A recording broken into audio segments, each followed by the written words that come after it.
Olá pessoal, muito boa noite para você que nos assiste aqui na TVT e nos acompanha pela Rádio Brasil Atual. O Revista Brasil TVT começa agora comigo, Cosmo Silva, e com Ana Rosa Carrara. Boa noite, Ana Rosa. Boa noite, Cosmo. Boa noite também a quem nos acompanha. O governo do presidente Lula oficializou nesta semana o relançamento do Conselho Nacional de Ciência e Tecnologia, o CCT. O CCT trabalha pela reindustrialização do Brasil e tem na ciência, tecnologia e inovação suas bases para o desenvolvimento nacional. O conselho havia sido descartado na gestão de Jair Bolsonaro.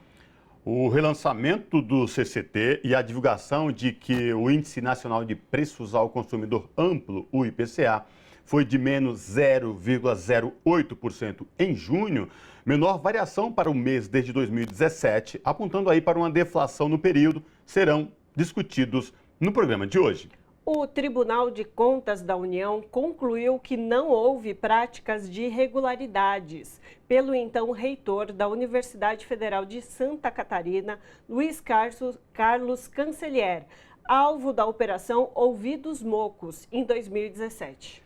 Naquela ocasião, a Justiça havia decretado a prisão preventiva de Cancellier com a acusação de desvio de dinheiro público. O reitor da Universidade Federal de Santa Catarina chegou a cometer suicídio, isso 18 dias após a operação. O Revista repercute essa decisão e analisa os trabalhos da CPMI do golpe. Nesta semana, o ex-ajudante de ordens de Jair Bolsonaro, Mauro Cid, esteve na oitiva, mas permaneceu calado. O Plano Plurianual, que é o PPA, é um instrumento oficial que define as prioridades do governo federal para um período dos próximos 4 anos. A equipe comandada pelo presidente Luiz Inácio Lula da Silva decidiu fazer deste o mais participativo dos PPAs. Por isso, foram marcados eventos presenciais em todos os estados e foi criada uma plataforma online, a Brasil Participativo, que recebeu sugestões e votos até o dia 14 de julho. As plenárias do PPA Participativo e o futuro político no Uruguai também serão discutidos nesta semana. Faltando pouco mais de um ano para as eleições uruguaias, pesquisa recente aponta que a Frente Ampla tem uma boa dianteira e sinaliza que pode voltar ao poder. E para finalizar no nosso momento cultural, vamos falar com o poeta e cineasta Aquins Quintê. Você acompanha o Revista Brasil TVT também pelo YouTube, youtube.com/RedeTVT. As oitivas da CPMI do golpe estão acontecendo lá em Brasília. Nesta semana, o ex-ajudante de ordens de Jair Bolsonaro, Mauro Cid, esteve na oitiva, mas permaneceu calado. Sobre essa questão, a Revista Brasil TVT conversa agora com Rogério Correia, que é deputado federal pelo estado de Minas Gerais. Deputado Rogério Correia, tudo bem com o senhor? Seja bem-vindo. Prazer recebê-lo aqui no Revista Brasil TVT. Bem, eu que agradeço, Cosmo, mandar um abraço para a Ana também, para todos os nossos telespectadores aí da TVT, é um prazer estar de novo com vocês, viu? Muito obrigado pelo convite, estamos aí. Deputado, vamos falar então dos trabalhos da CPMI do golpe que estão acontecendo. Cada semana as oitivas aí. Nessa última que passou, Mauro Cid era muito aguardado, uma expectativa muito grande em torno do seu depoimento, mas o ex-ajudante de ordem de Jair Bolsonaro, aquele que tinha conversas no celular tramando um golpe, resolveu ficar calado. Queria que o senhor falasse pra gente como é que foi essa semana com o Mauro Cid aí na CPMI do golpe. Olha, já era esperado que ele não dissesse nada na CPMI, bem porque a orientação que eles têm dado, em geral, é essa. E ele conseguiu também, já que ele é investigado e está preso. Então, como investigado, ele tem esse direito constitucional de ficar calado naquilo que, evidentemente, pode incriminá-lo. Agora, foi impressionante porque ele se calou em tudo. A deputada Jandira chegou a perguntar para ele quantos anos ele tinha e, mesmo assim, ele não quis responder. Então, foi uma estratégia que, para ele, também é um problema, porque ele não fez a sua defesa. O que pesa contra ele é gravíssimo. São vários os crimes que estão imputados a ele. E todo mundo sabe que ele cometeu esses crimes a mando do ex-presidente Jair Bolsonaro. Se ele absolve tudo isso como dele, a pena será muito maior. Ele vai permanecer preso por muitos e muitos anos. Então nós chamamos a atenção que ele precisava de pensar nisso, dizer a verdade ao Brasil. Ele sabe de tudo. Se ele tivesse falado a verdade da CPMI, a CPMI acabaria naquele dia, porque ele ia contar como é que foi todo o procedimento de golpe que nós estamos vendo. Eu, inclusive, oriento vocês, peço para assistirem o vídeo que o Azenha fez da revista Fórum. Já está no 2º capítulo deste vídeo que ele fez, desse documentário, que dá a história toda do que é o golpe, pessoal. E olha, é impressionante, aquilo foi tudo planejado, não há nada que foi feito ali por acaso. As pessoas estavam ali na certeza de que iam dar um golpe. Teve a participação de deputados e senadores que articularam publicamente, via TV Senado, numa audiência pública que chamaram no mês de novembro, depois que o Bolsonaro perdeu as eleições, onde ali eles colocaram para mais de 1 milhão de pessoas que assistiram aquela TV Senado no dia, a trama golpista e incentivaram as pessoas a ir para frente dos quartéis e se movimentar para não deixar o presidente Lula tomar posse. Então isso está muito claro. E o Mauro Cid foi peça importante disso, porque era ele um dos articuladores, porque ele era o menino de recado, faz tudo do Jair Bolsonaro. Então no celular dele são encontradas essas provas. O silêncio dele, como eu disse para ele, pode acobertar agora na CPMI os crimes do Bolsonaro, mas não vai impedir que a gente tenha as provas da verdade, bem porque Supremo Tribunal Federal, Polícia Federal, tem muitos elementos para nos colocar em relação a isto. Então a CPMI ela está com um rumo que é certo, que é ver todo o histórico do golpe, e podem ficar tranquilos que no final o relatório, com certeza, da senadora Elisiane Gama, porque ela tem consciência, está vendo isso, será um relatório que vai condenar o golpe, e esse relatório vai parar nas mãos da Procuradoria-Geral da República e, posteriormente, nas mãos do Supremo Tribunal Federal, mais precisamente do Alexandre de Moraes. Então, os dias para Bolsonaro, do ponto de vista do golpismo, estão contados. Se o Tribunal Superior Eleitoral já o deixou inelegível, porque ele tramava golpe a partir daquela reunião com os embaixadores, o resultado agora da CPMI, das investigações no Supremo e da Polícia Federal, levarão Bolsonaro à prisão, com toda certeza. E, deputado, com já um caminhar aí dos trabalhos da CPMI, gostaria de ouvir o senhor sobre a postura dos parlamentares que são aliados de Bolsonaro e são bolsonaristas. A gente sabe que alguns deles estão aí, fazem parte dessa comissão.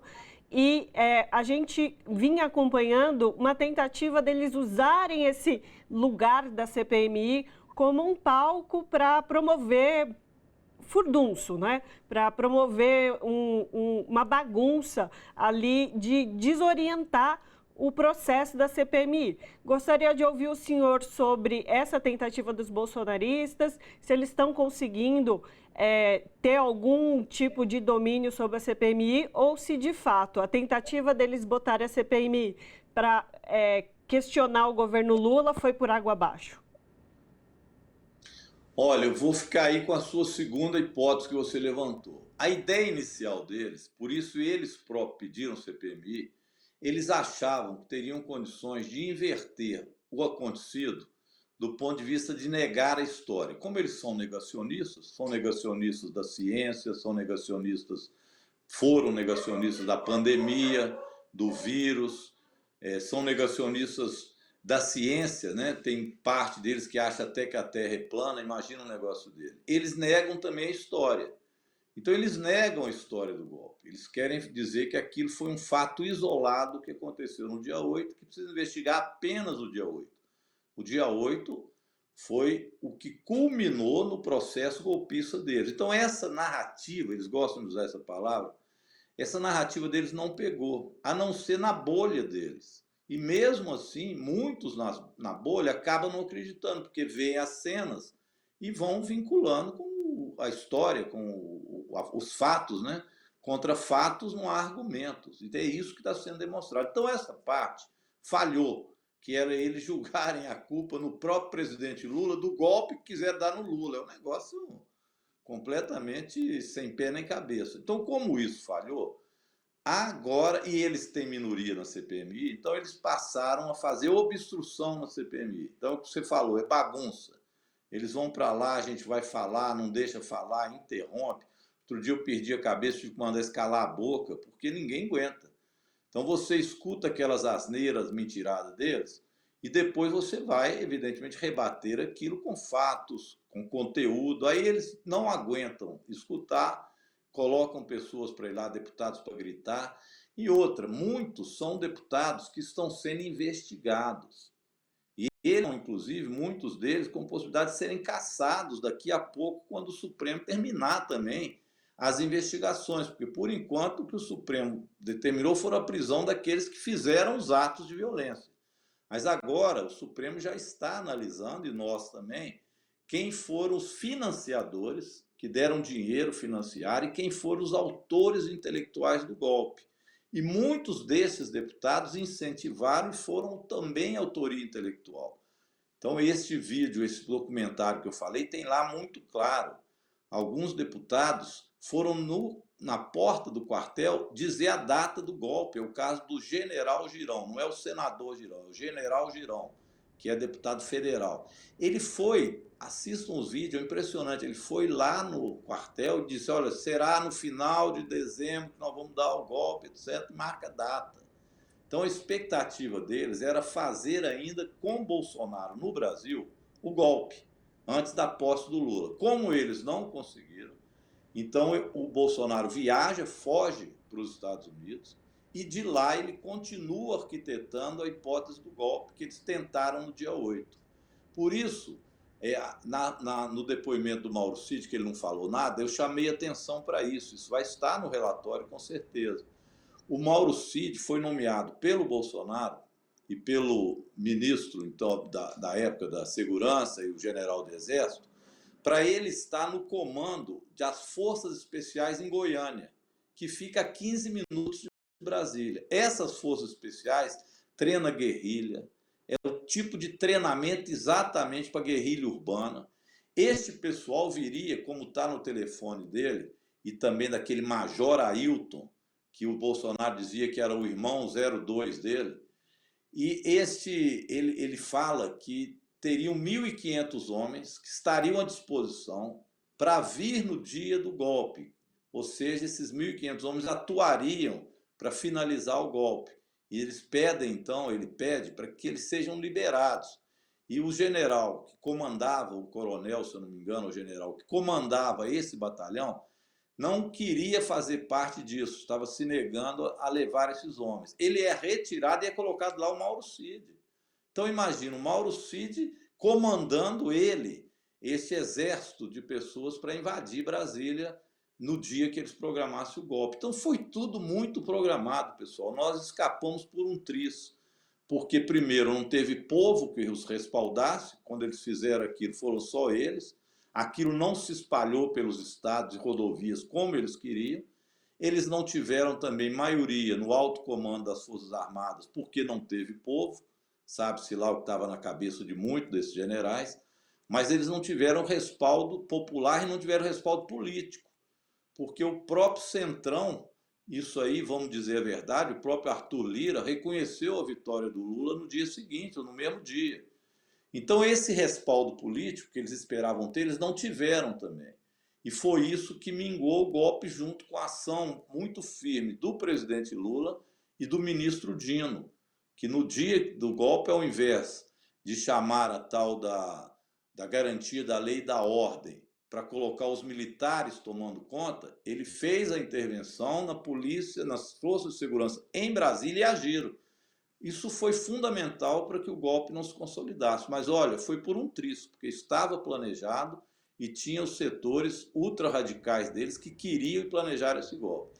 Essa reunião de deputados, senadores, é bom ver com lupa, que lá tem vários deles durante o dia inteiro logo após a vitória do Lula, dizendo que não ia reconhecer, que o ladrão não ia subir a rampa, a mesma palavra de ordem que eles disseram depois. É impressionante.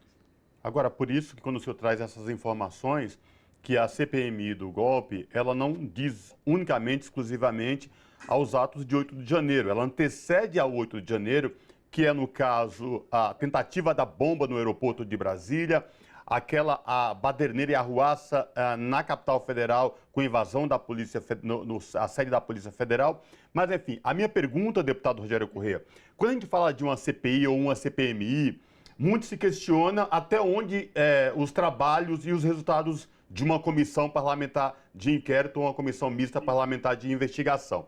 Queria lhe ouvir especificamente, na sua avaliação de tudo que vem acompanhando, esta CPMI mista do golpe, ela tende a chegar em resultados concretos e punir os responsáveis por tudo isso? Tende sim, com certeza nós vamos ter um relatório que vai colocar os pingos nos is, pode ter certeza disso. Nós vamos dar nome aos bois. Não tem outra que não apontar quem foram os autores intelectuais, os responsáveis pela trama. Está óbvio que o ex-presidente Jair Bolsonaro fez parte disso. Isso agora não é apenas eu que digo aqui, mas o Tribunal Superior Eleitoral já disse. Então essas provas elas só estão ampliando e aumentando. A cada celular que é aberto deles, mais coisas vêm. Agora o Bolsonaro está lá apertado com o celular do senador Marcos Duval. E ele se reuniu com o senador Marcos Duval, com aquele deputado que foi cassado, o Daniel Silveira, que quebrou a placa da Marielle, lembram, né? Eles reuniram com o Bolsonaro, que era para grampear o ministro Alexandre de Moraes. Agora o Bolsonaro vai depois e fala, não, eu reuni com eles, mas foi só para tirar uma foto. Quem acredita nisso, né? Então eles vão lá para conversar com o Bolsonaro, fotos eles já tinham à vontade. O que eles foram foi exatamente propor ao Bolsonaro um golpe. E o Bolsonaro agora quer negar isso. Então ele só vai se encalacrando. Então a CPMI vai pegar o resultado dela, que é o relatório, aprovar esse relatório, e o papel da CPMI é entregar isso ao Ministério Público, que tem que fazer a remessa desse material ao Supremo Tribunal Federal. O processo que já existe do Supremo, vocês estão vendo, o Alexandre de Moraes não está para brincadeira. Então, este relatório da CPMI vai ajudar muito, porque ele dará, inclusive, força política para que o Supremo Tribunal Federal possa, a partir da análise técnica, fazer o julgamento, mas também sabendo que, politicamente, esta foi uma análise feita pelo Congresso Nacional, não só pela Câmara, mas também pelo Senado. Então, eu diria a vocês, com toda certeza, essa CPMI foi um tiro no pé que os bolsonaristas deram. Por isso, o arrependimento deles e a confusão que eles querem fazer na CPMI. É claro, fazem muito barulho, gritam muito, esperneiam, querem fazer desacreditar na CPMI, mas nós estamos com uma estratégia muito concreta, viu, da atuação nossa. Nós não estamos agindo sem pé nem cabeça, não. E só para terminar essa parte, o dia 8 também é importante, porque o dia 8 só foi possível porque as forças de segurança em Brasília deixaram eles fazer aquilo. Eles não estavam lá, em especial, o Anderson Torres, que tinha sido ministro da Justiça do Bolsonaro e era o secretário de Segurança de Brasília, do Distrito Federal, naquele momento. E ele também viajou para deixar que a bagunça fosse feita com o aval das Forças de Segurança de Brasília. Então, a Polícia Militar, né, não os policiais, mas o comando da segurança, não quis agir, retirou os policiais, não os colocou para exatamente reprimir aqueles terroristas e fascistas que foram fazer a quebradeira. E não adianta eles quererem dizer que ali eram apenas senhoras mais idosas, crianças. Mentira. Ali tinham tropas que foram para fazer aquilo. Os policiais dizem, era ultraviolento. Estilingue com bola de gude, coquetel molotov, eles estavam armados para fazer aquilo que fizeram nos Três Poderes. Não era possível que apenas pessoas destreinadas fizessem o estrago que fizeram em pouco tempo. Quebraram tudo. As cenas são lamentáveis. Você olha para o Supremo pegou fogo, eles botaram fogo. Não fosse agir depois as forças para para apagar o incêndio, o Supremo estava em chamas. Então, foram atos extremamente violentos. Então, o dia 8 também nos condena. Perfeito. Perfeito. Então, conversamos com o Rogério Correia, que é deputado federal pelo PT de Minas Gerais, e a gente segue acompanhando os trabalhos da CPMI do golpe. Deputado, muitíssimo obrigado pela sua participação conosco aqui hoje. Eu que agradeço, Cosmo, Ana, bom trabalho para vocês aí na TVT. Continuem firmes aí na luta. Nós estamos juntos, sempre na luta. Um grande abraço. Abraço. Abraço. O Tribunal de Contas da União concluiu que não houve prática de irregularidades pelo então reitor da Universidade Federal de Santa Catarina, Luiz Carlos Cancellier, alvo de uma operação Ouvidos Moucos em 2017. Naquela ocasião, a Justiça havia decretado a prisão preventiva de Cancellier, com a acusação de desvio de dinheiro público. O reitor da Universidade Federal de Santa Catarina cometeu suicídio 18 dias depois. Sobre essa questão, a revista Brasil TVT conversa agora com Acioli Cancellier de Olivo, que é doutor em Engenharia Mecânica e Aeronáutica, pesquisador titular do Instituto Nacional de Pesquisas Espaciais, o INPE, e irmão do reitor Luiz Carlos Cancellier. Professor Acioli Cancellier, tudo bem? Seja bem-vindo à revista Brasil TVT. Prazer recebê-lo aqui no nosso programa. O prazer é meu, Cosmo, Ana. E esta vinda aqui, a minha vinda aqui, é mais uma tentativa dessa luta que estamos encetando há 6 anos em busca da defesa e da inocência do meu irmão, o reitor Cancellier. Primeiro, a nossa solidariedade ao senhor, aos seus familiares, porque no ato que aconteceu aquela operação, o seu irmão, o reitor Luiz Carlos Cancellier, foi preso na frente de estudantes, foi humilhado e logo depois veio a se comprovar uma farsa por inteiro.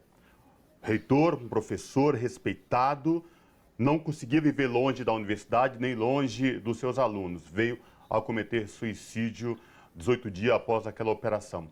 Como é que é para o senhor, para os familiares, receber essa decisão do TCU?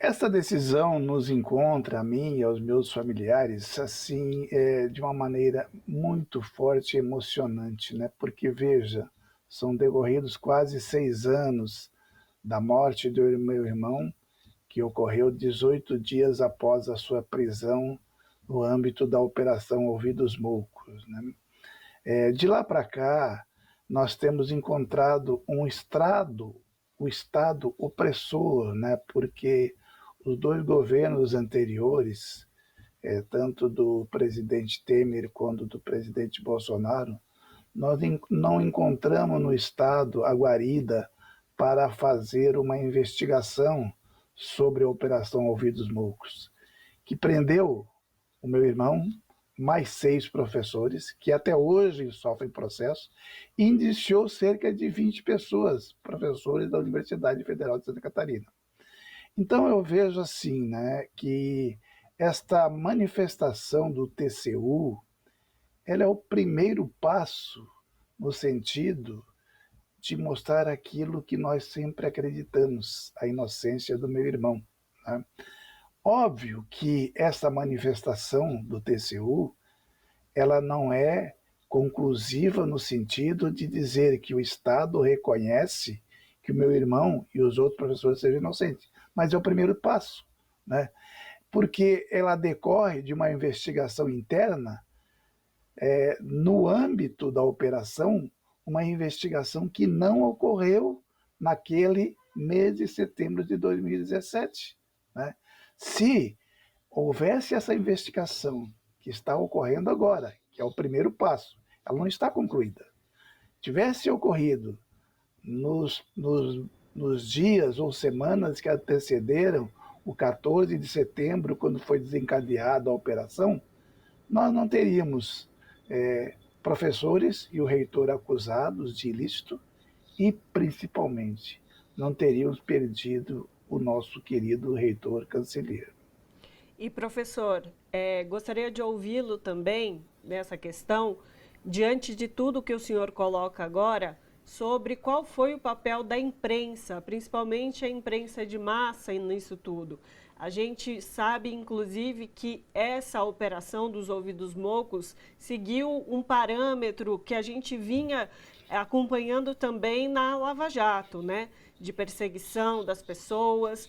Então, o seu irmão foi uma vítima do lavajatismo, que a gente nomeia, né? Como essas ações político-jurídicas. Mas então, como que o senhor analisa qual foi o papel da imprensa naquele momento para o ocorrido, para a investigação e para os familiares?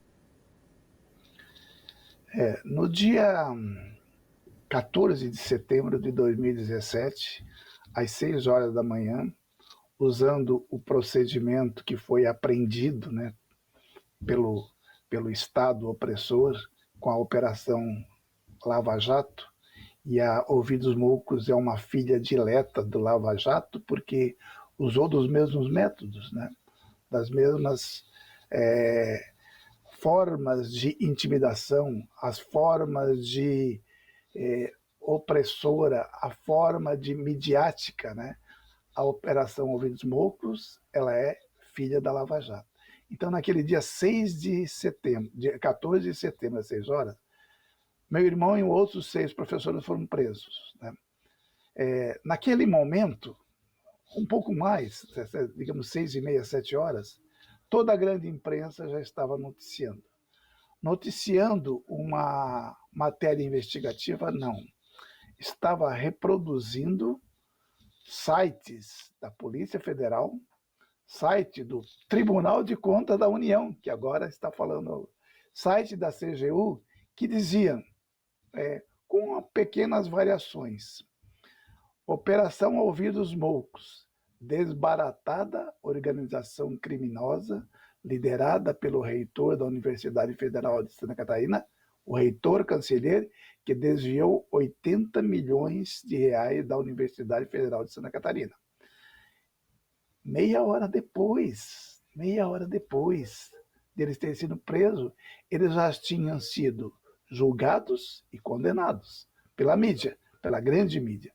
Os portais da internet, todos eles reproduziram naquele bottom line a manchete que eu acabei de falar, que era uma forma de a grande imprensa servir como relações públicas da visão da Polícia Federal, do TCU e da CGU.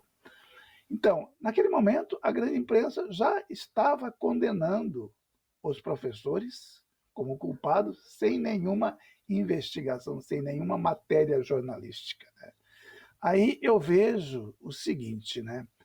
Demorou cerca de 2 semanas para a Folha fazer, através do jornalista Hélio Gaspari, uma matéria sobre a morte do reitor, né?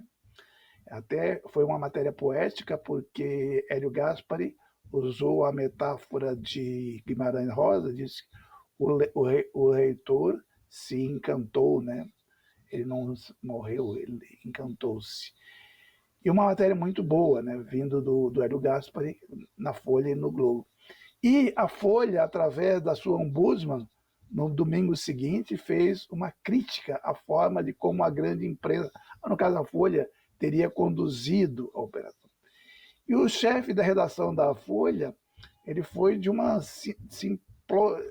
extremamente simplório, que não se espera do chefe de redação de um grande órgão de imprensa. Ele disse que aquilo que eles publicaram é o que eles tinham, porque eles não tinham nenhum jornalista em Florianópolis, né? Então, isso não se admite, né? E a partir daí, a grande imprensa, talvez pressionada pelas mídias alternativas, que foram as primeiras a cobrir, e as primeiras para as quais eu dei entrevista e participei de entrevistas, de lives, que desde o momento a imprensa alternativa também deu a versão daqueles que estavam ao lado dos punidos, dos atingidos pela Operação Ouvidos Moucos, e no meu caso especial, punido de uma maneira muito dolorida com a morte do meu querido irmão. De lá para cá, eu vejo assim, a grande imprensa ela tem dado alguns passos tímidos, né? porque eu vejo assim, a grande empresa tem um compromisso com o Estado, né? E o Estado, nesses 2 últimos anos, ele foi o Estado opressor, né? Finalmente, né, nós temos agora um Estado protetor, né, que não pune antes de investigar. A manifestação do TCU, recente, né, da semana passada, ela diz o seguinte, aponta para que algumas daquelas acusações que foram feitas aos envolvidos e atingidos pelo mesmo não se sustentam. É o que sempre falamos, né? Vai ter mais investigação? Sim, certamente vai ter mais investigação.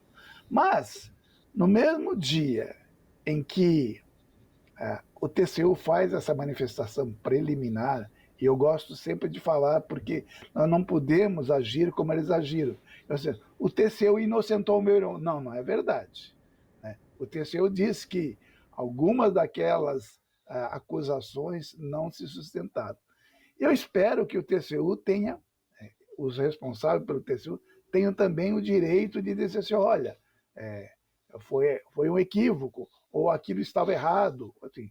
Mas, no mesmo dia, o ministro Dino, ministro da Justiça, ele já diz o seguinte, o Ministério da Justiça vai apurar responsabilidades. Ora, o que significa isso? Que nós estamos diante de um novo governo, que apura responsabilidades antes de apontar o dedo para o TCU, para a Polícia Federal, para a CGU, e puni-los. Não vai fazer isso, eu tenho certeza. E eu não quero isso. E aí eu repito, eu não, em nome da família, eu não busco vingança, né? Eu busco justiça. E justiça envolve processo legal, um processo legal que envolve apuração, ouvir o outro lado, o contraditório, e não se prender mediaticamente, acusar e não dar direito de resposta e, através da mídia, ser condenado como foi condenado o meu irmão e os outros professores, que até hoje sofrem processo. E, professor, até porque, quando o ministro Flávio Dino vem e faz essa declaração, já se sabe, já foi noticiado, que no caso da prisão do seu irmão, do professor, o reitor Luiz Carlos Cancellier, a delegada, no caso, já se sabe que tem um depoimento forjado, que aquilo não era fato, o que vem acontecendo.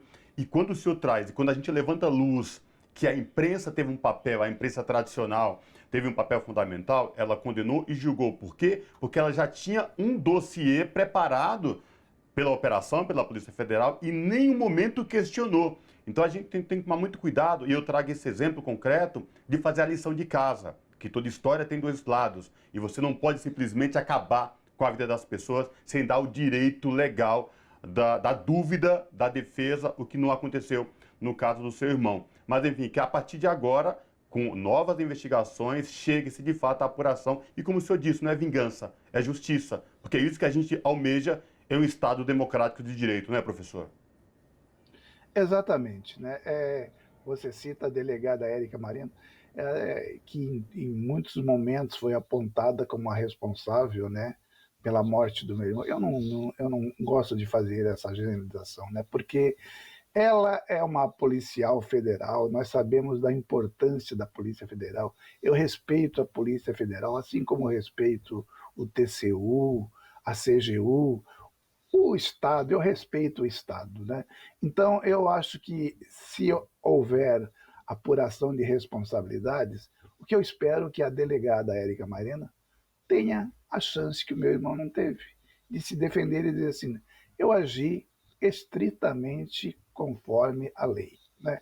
Então, repito, não me move o sentimento de vingança, mas me dá a esperança de que nós estamos no outro tempo, no outro governo.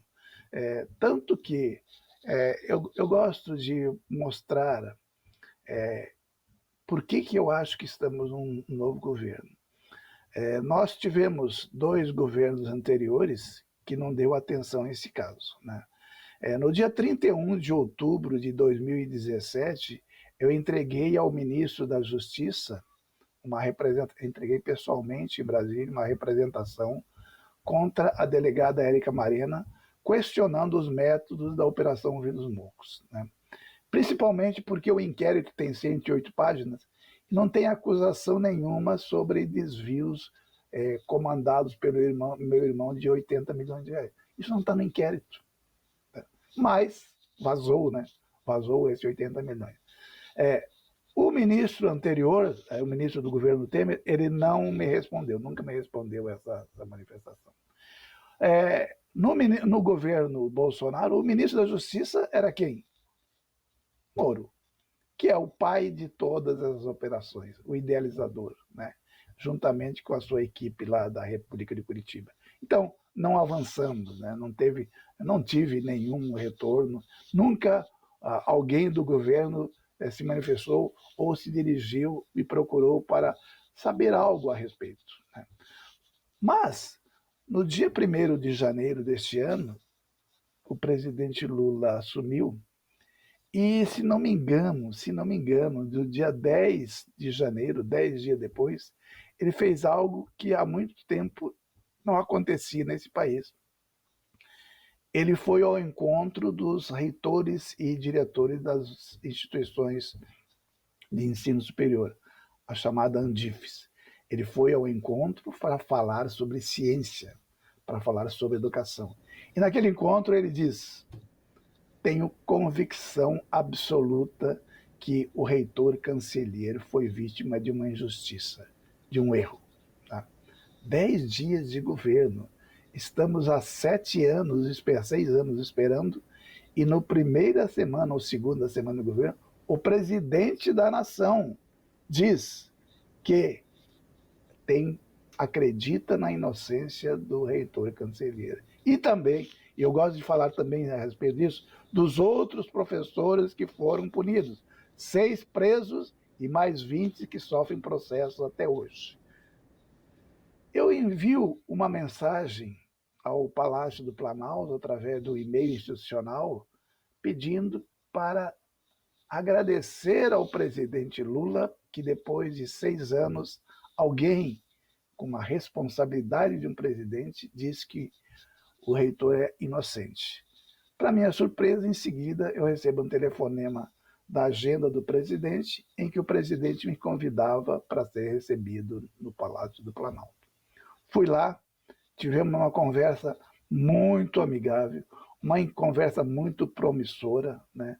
Uma longa conversa. Eu levei comigo professores da universidade, levei o meu irmão Júlio, e o presidente Lula, mais uma vez, ele disse com todas as letras da responsabilidade de um presidente da nação: eu acredito na justiça e eu acredito que o reitor Cancelheiro será inocentado.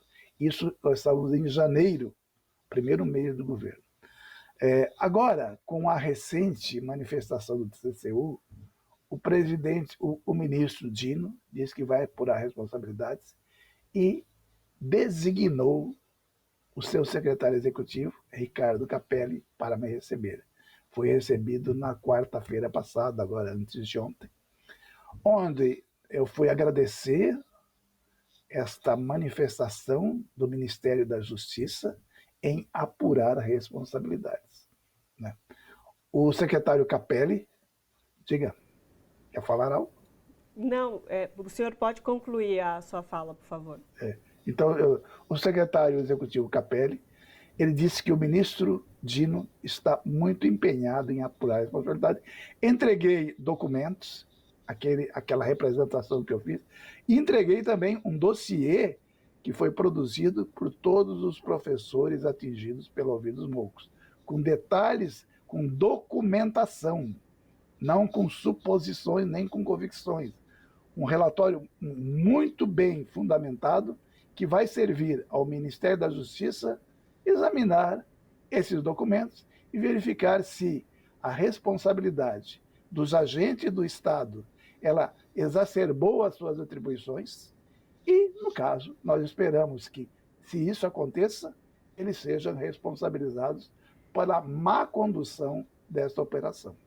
Perfeito. Então, nós conversamos com a Cioli Cancellier de Olivo, que é doutor em Engenharia Mecânica e Aeronáutica e pesquisador do INPE, irmão do Carlos Cancellier, sobre o qual nós conversamos aqui hoje, que foi uma vítima aí fatal do caso da Operação Ouvidos Mocos.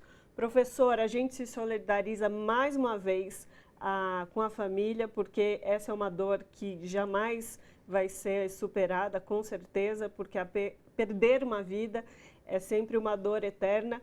E a gente agradece muitíssimo a sua participação conosco aqui hoje. Eu agradeço essa oportunidade, porque é mais uma oportunidade das poucas que tivemos, né, ao longo desses 6 anos.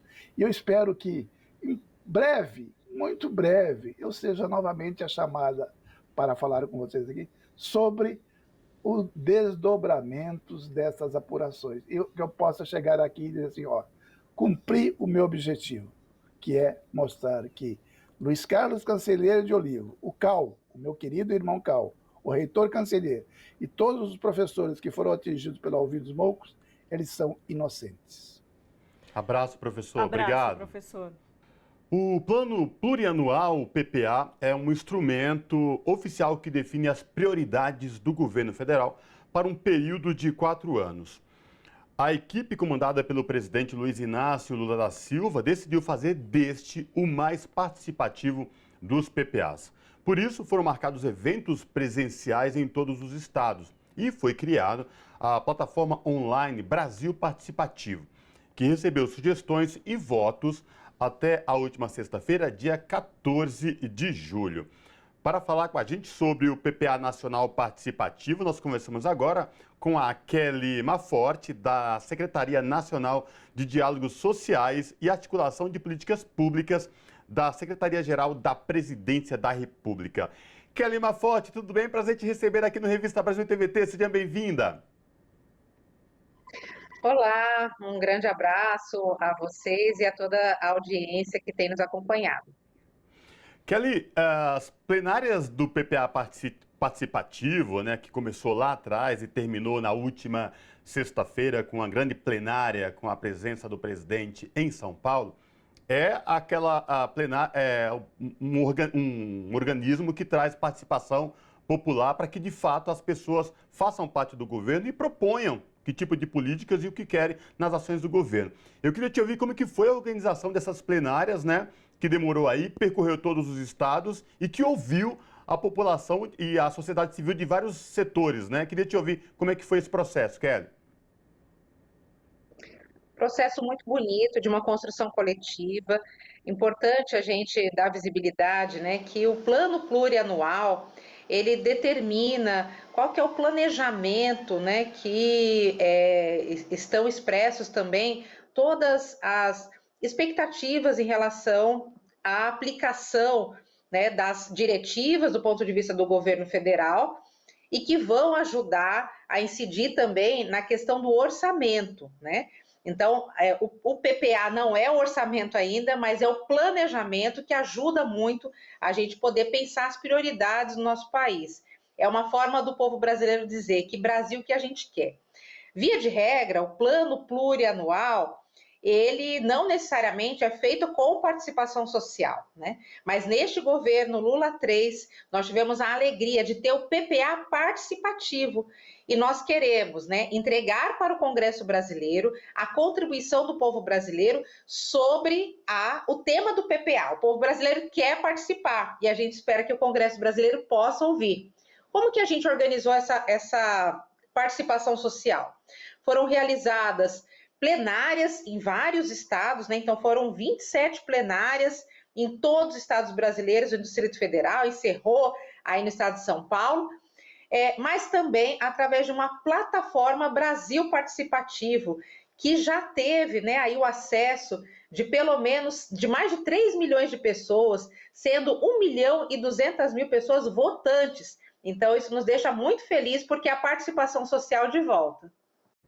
E Kelly, nesses momentos de discussão nos territórios, em todos os estados, como você bem colocou, né, houve a participação de muitos ministros em várias dessas audiências, né?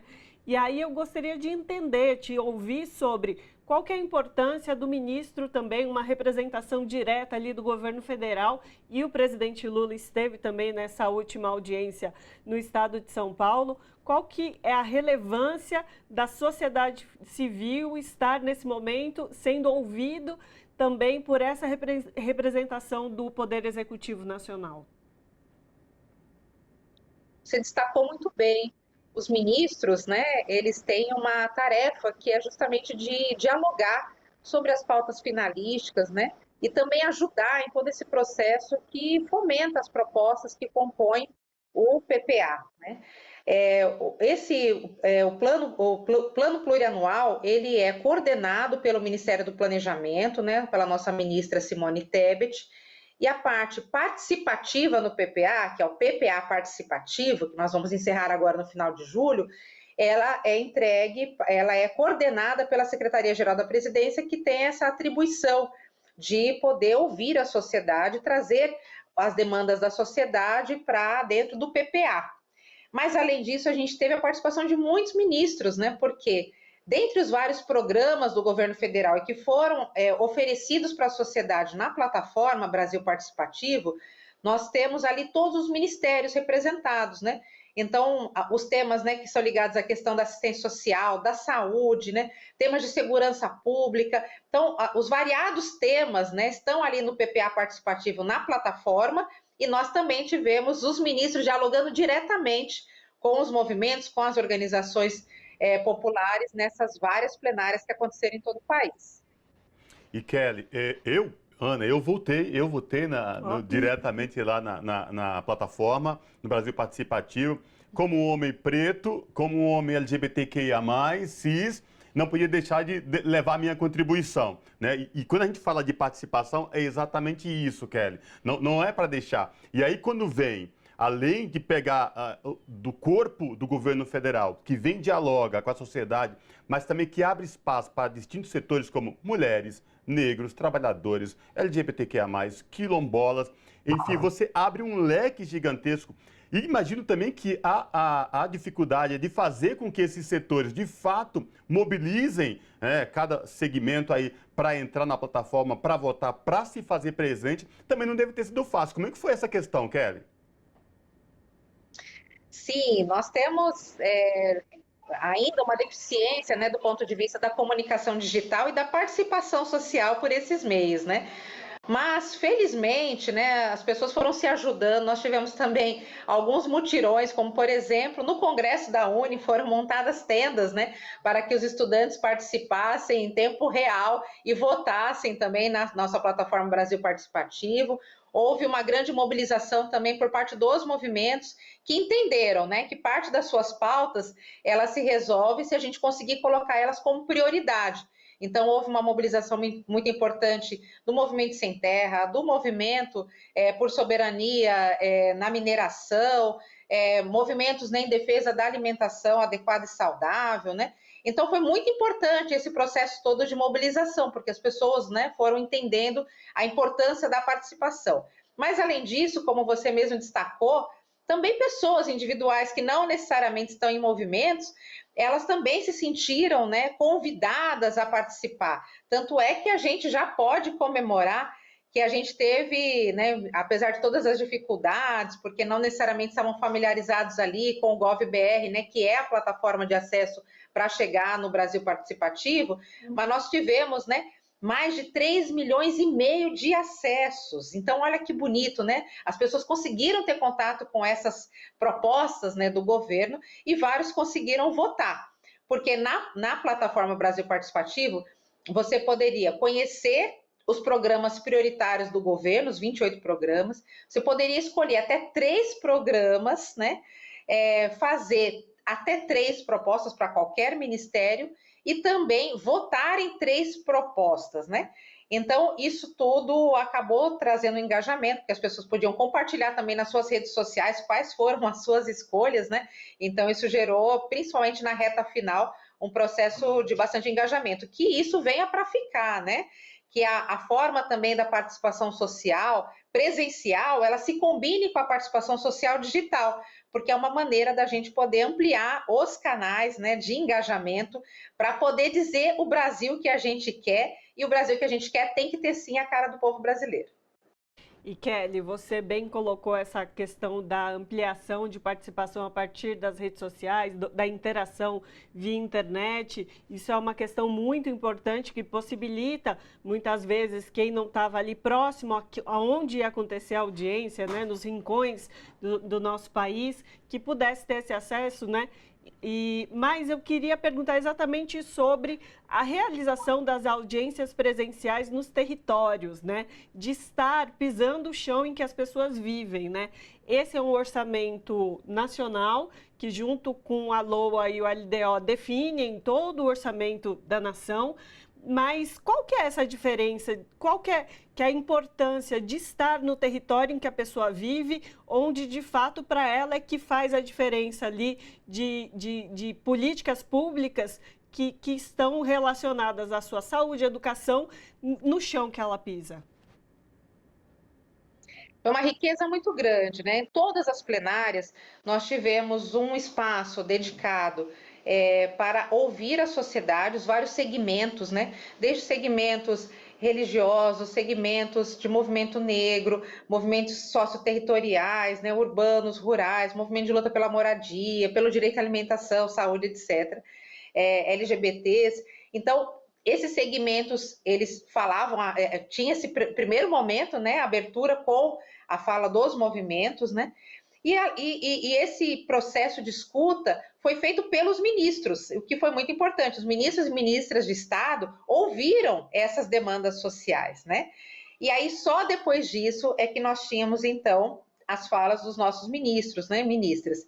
E é importante porque também acaba colocando, digamos, um novo formato, né? Porque não era um ato político, né, com falas, né, enfim, que são muito importantes, mas era um processo de participação social. Então, a participação social ela se dá a partir de uma proposta concreta, que obviamente reflete uma realidade local, né? Então, foi muito importante, porque a gente conseguiu ter contato com esse Brasil diverso, né? Esse Brasil que, apesar de 6 anos tão duros, né, do golpe, né, de governos nefastos que queriam nos matar de tantas formas, a gente viu quanto que a sociedade brasileira quer sim participar, anseia, né, por acenos, né, explícitos do governo em relação a todas as áreas, né, que foram mencionadas lá, e estão de olho também na tramitação disso no Congresso, né, porque o PPA participativo, ele vai ser entregue para o Congresso, e a gente quer que a voz brasileira seja respeitada por essas pessoas que foram eleitas pelo povo, né. Então, tem uma outra fase agora, que é uma fase, né, ali de apreciação disso no Congresso brasileiro. E, com certeza, todo esse processo do PPA participativo, ele vai nos dar um importante instrumental para a gente poder começar a organizar o orçamento participativo, que é uma promessa de campanha do presidente Lula, é um anseio, né, que a gente realize isso. Nós temos uma larga experiência em orçamento participativo local, né, em prefeituras e até em governos de estado, e agora nós estamos diante do desafio de pensar um orçamento participativo para o Brasil, né? Que aí sim, né, é o processo do povo participar diretamente nas definições do orçamento. Agora no PPA é o planejamento, é os programas, o que a gente quer como prioridade. E logo, logo a gente vai organizar o processo do orçamento participativo para que, de fato, a gente consiga incidir nessas políticas que são tão fundamentais. E que espero que a partir de agora, Ana, com essa iniciativa, com esse aprendizado, as pessoas possam se engajar e participar cada vez mais, né, Kelly? Com certeza. O que a gente espera é que... Tá ótimo, então. Então, essa foi a nossa conversa com a Kelly Maforte, que é da Secretaria Nacional de Diálogos Sociais e Articulação Políticas Públicas da Secretaria-Geral da Presidência. E falamos sobre essa importante ação que é o PPA discutido pela população brasileira. Kelly, muitíssimo obrigada pela sua participação conosco aqui hoje. Sempre um prazer escutá-la. Eu que agradeço. Até mais. Tchau, tchau. Abraço. E agora a gente faz um breve intervalo e volta daqui a pouquinho.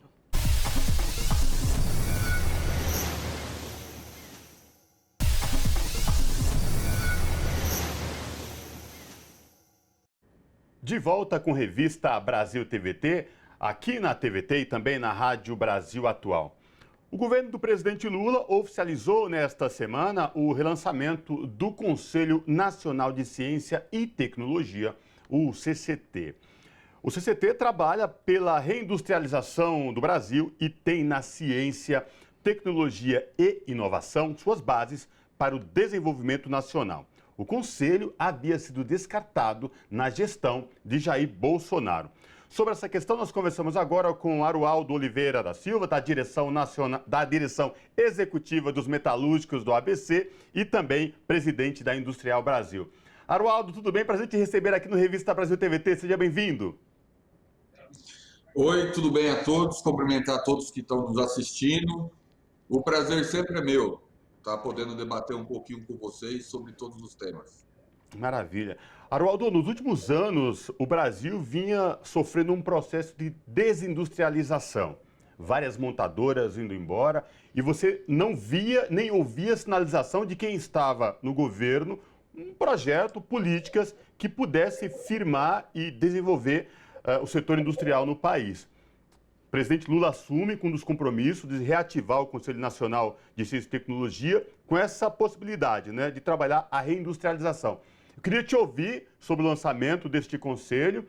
Você que é um trabalhador da Mercedes, diretor dos metalúrgicos do ABC, presidente da Industrial Brasil, como é que os trabalhadores, de forma geral, estão vendo aí esse anúncio do relançamento do Conselho Nacional de Ciência e Tecnologia, Arualdo?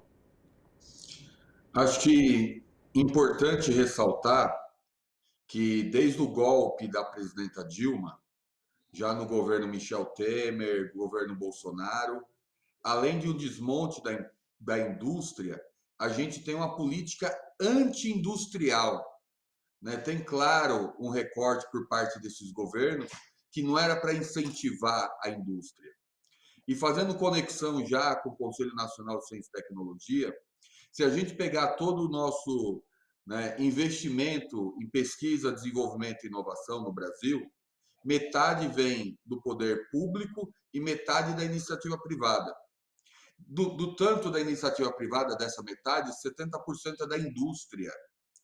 Então, por isso, a importância de linkar o debate da ciência e tecnologia com a indústria, que a capacidade da indústria desdobrar para desembocar, para desdobrar também em outros setores econômicos, é maior do que qualquer outro setor econômico, indústria, para o comércio, né, para o serviço, para a agricultura, para o turismo, o que não é verdade quando a gente pensa o inverso. E importante reforçar também que nos últimos 6 anos a gente fechou 30 mil empresas no Brasil. Isso é dado das confederações nacionais, né, dos empresários. Mais de 30 mil empresas, mais de 1.400.000 empregos industriais a gente perdeu. E pensar esse mais de 1.400.000 empregos industriais, quanto isso representa também na cadeia produtiva. Então, de fato, retomar o Conselho, né, de Ciência e Tecnologia, retomar o Conselho Nacional de Desenvolvimento Industrial, retomar o Conselhão, que é o Conselho de Desenvolvimento Econômico, né, e Sustentável, e trabalhar todos eles com o viés da reindustrialização, é a gente ter, de fato, um plano, né, para o desenvolvimento econômico, tecnológico, social e sustentável para o Brasil. Arualdo, a gente escutando todo esse processo, a gente compreende que é uma mudança de paradigma para melhorar a questão produtiva nas indústrias. E eu queria te perguntar o que isso pode impactar no combate à desigualdade social e no aspecto tão importante que a gente tem hoje em dia, que é compreender a sustentabilidade em todas as ações que a gente faz. Nesses dois campos, esse novo plano do governo, a retomada do Conselho, a gente vai ter impacto nesses dois elementos sociais? Acho que essa retomada que faz agora com o Conselho, e como eu falei, Aí a gente precisa linkar o Conselho de Ciência e Tecnologia, o Conselho de Desenvolvimento Industrial, o Conselho de Desenvolvimento Econômico, né, Social e Sustentável, o Conselhão. A gente tem que fazer um link entre eles, porque eles vêm com a mudança. Acho que o governo Lula, acho que a sensibilidade do presidente Lula, né, é tão grande que ele vem com a nova concepção, esses conselhos. Porque a ideia não é tratar os setores econômicos num fim em si mesmo, não é tratar a indústria, porque a gente precisa reorganizar a indústria, o comércio, o serviço. É a partir da discussão das missões, né? Qual é a missão do governo brasileiro? Quais são as maiores demandas sociais?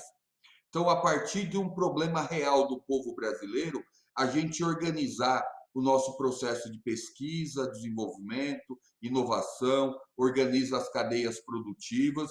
Então, você organiza o processo produtivo, o processo de pesquisa para dar solução aos problemas nacionais. Aí você já começa a combater de frente as desigualdades, porque você não torna, é lógico, os negócios têm que ser rentáveis, a gente sabe, a gente está numa economia capitalista, mas você direciona todo esse esforço para você melhorar a qualidade de vida das pessoas. Então, por isso que eu falei que, na sensibilidade do presidente Lula, em todos os momentos que ele está dialogando, né, nos espaços que a gente está, ele está colocando como isso, né, que a política econômica, a política industrial, a política de ciência e tecnologia tem que servir para diminuir a desigualdade social no Brasil, para melhorar a sociedade brasileira, a qualidade de vida do povo e gerar emprego decente, com renda de qualidade. Arualdo, na última sexta-feira, em São Bernardo do Campo, local, né? O Sindicato dos Metalúrgicos está em São Bernardo, é do ABC, trabalhador da Mercedes, você também é trabalhador da Mercedes. O vice-presidente Geraldo Alckmin, que também é o ministro do Desenvolvimento, Indústria e Comércio e Serviços, esteve visitando a planta da Mercedes em São Bernardo, acompanhado de alguns ministros. O ministro do Trabalho, Luiz Marinho, também estava junto. Traz para a gente o porquê dessa visita do vice-presidente Geraldo Alckmin e a comitiva de ministros do governo Lula na planta da Mercedes São Bernardo. O que você pode falar para a gente? Importantíssima visita, né, do vice-presidente ministro Alckmin, importantíssima visita do ministro Luiz Marinho, porque é a melhor sinalização. A gente está construindo política industrial que é para gerar emprego. Então, isso tem que estar linkado. Emprego de qualidade, como eu fiz na outra fala. E lá, o anúncio foi, né, sobre as medidas para o setor automotivo. Né, o setor automotivo, que é um setor grande, né, tem muito reflexo, né, como toda indústria, lógico, né, em outras cadeias, gera muito emprego. Então, importante, então, o anúncio da medida, que já, na verdade, já está acontecendo já faz alguns dias, mas teve uma nova portaria para caminhão e ônibus, que, né, além do benefício, né, que a gente às vezes pega nessa questão, porque o governo deu um benefício para a compra de um veículo, mas além da medida do benefício, o benefício está vinculado, né, à densidade industrial para gerar emprego, para gerar produção no Brasil. Está linkado à questão social, porque não deu benefício para todo mundo. Tem uma limitação que para carro visou o pessoal de uma renda não tão alta, né? Não é um carro de luxo. É lógico, o carro está muito caro no Brasil, tem que falar disso aqui também, né? A gente tem que cobrar as montadoras sobre isso. Mas é numa faixa que é mais acessível, se a gente olhar de forma geral. E eficiência energética, que é o debate da sustentabilidade, do meio ambiente e da descarbonização. Então, a medida para o setor automotivo tem que ser olhado como uma medida não só para vender carro, é uma medida para a gente começar a estruturar, né, esse debate da mobilidade urbana que tanto a gente precisa fazer no Brasil. É uma medida emergencial, porque as montadoras estavam ruins nesse período, um momento difícil, né, com riscos, né, de demissões em massa, porque a renda do trabalhador caiu nos últimos anos, não tem acesso para comprar carro. Os negócios diminuíram, o autônomo não compra caminhão. Os municípios perderam a arrecadação, não tem dinheiro para renovar a frota de ônibus. Então, o setor estava em baixa, necessitou de uma medida emergencial. Então, isso é uma medida emergencial. Mas isso cria o debate, a possibilidade da gente fazer uma medida perene, pensando o que a gente quer para o futuro da mobilidade urbana, né, para a mobilidade individual, para a mobilidade coletiva, para a mobilidade de carga. Então, essa é a base e o embrião para a gente debater os próximos passos. Porque aí está linkado com a primeira coisa que vocês perguntaram, da política, da retomada dos conselhos. É o debate das missões, como a gente ajuda a melhorar a qualidade de vida das pessoas. Então, o tema de mobilidade, como saneamento, habitação, saúde, são temas essenciais, né, nessa discussão. E nesse sentido que você coloca da mobilidade, voltando mais uma vez à questão da manutenção do meio ambiente, da preservação do meio ambiente, há um anúncio de algumas montadoras de carros elétricos chinesas de um aporte para a produção aqui no Brasil, mais de 20 bilhões, juntando todos os montantes aí das diferentes montadoras de carros elétricos. E aí eu gostaria de te ouvir sobre essa perspectiva. A gente sabe que os veículos a combustão, né, movidos a diesel, gasolina, eles são muito poluentes. A gente tem uma perspectiva aí de melhora desse mercado aqui no Brasil diante desse aporte dessas empresas e dessa postura do governo federal também de valorizar esse campo? Acho que importantíssima postura, porque, de novo, a gente tem a retomada da discussão do desenvolvimento econômico do Brasil, de uma política industrial que, né, desdobra em desenvolvimento tecnológico, social, sustentável. Mas esse debate da mobilidade, né, separar em duas partes. É importantíssima a atração desses investimentos para a gente retomar, né, a pujança da nossa indústria, retomar elos da cadeia produtiva.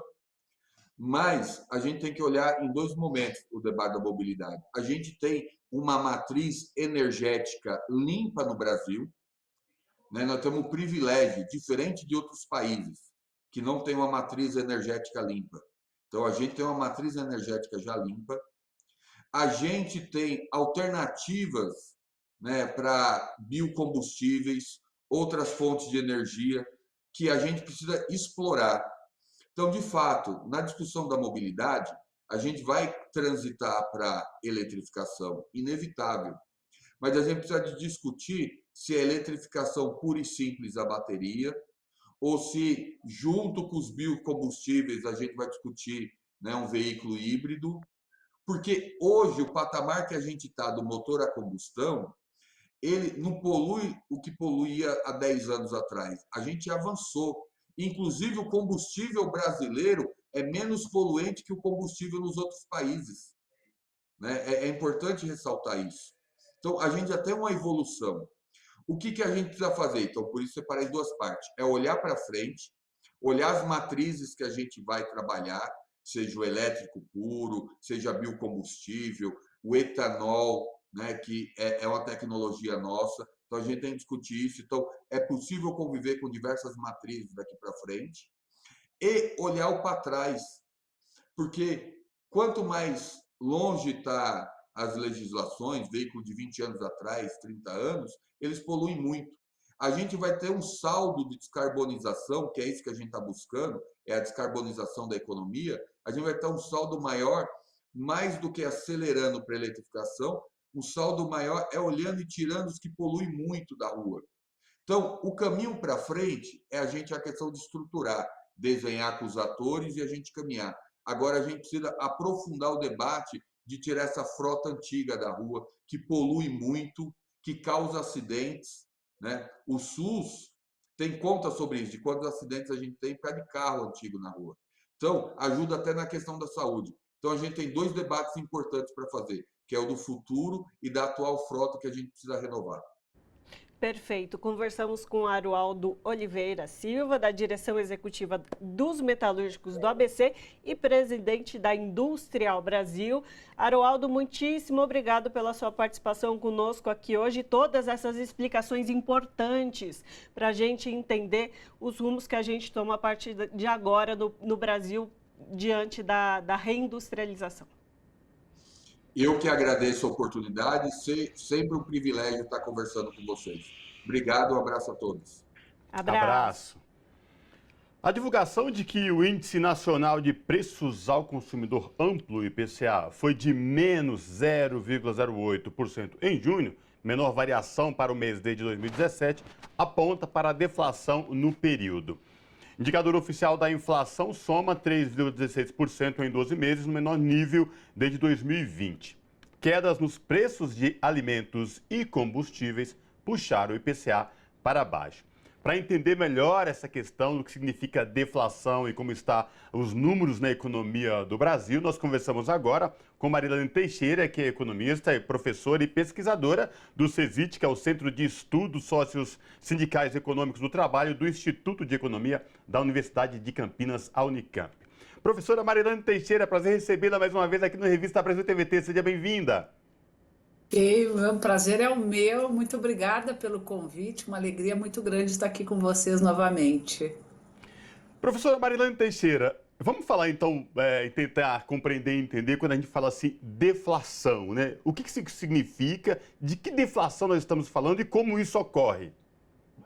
Tá. Bom, deflação, na verdade, representa um recuo de preços, né? É como se você estivesse indo ao supermercado e constatasse que o preço da mercadoria, do produto que tu está adquirindo, ele está com um valor menor do que o que você havia pago no período anterior, no mês anterior. Então, deflação é isso, é um recuo de preços, né? É uma queda nos preços, tanto pode ser das mercadorias quanto pode ser de serviços, e isso ocorre por várias razões, né?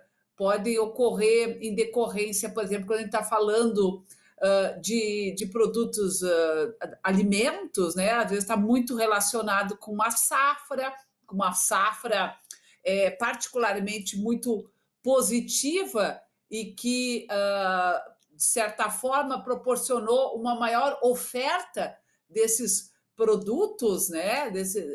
E aí os produtores, né? Os vendedores, por conta da oferta ser maior, eles reduzem o preço porque tem uma oferta, digamos que acima do que a gente chama da demanda, né?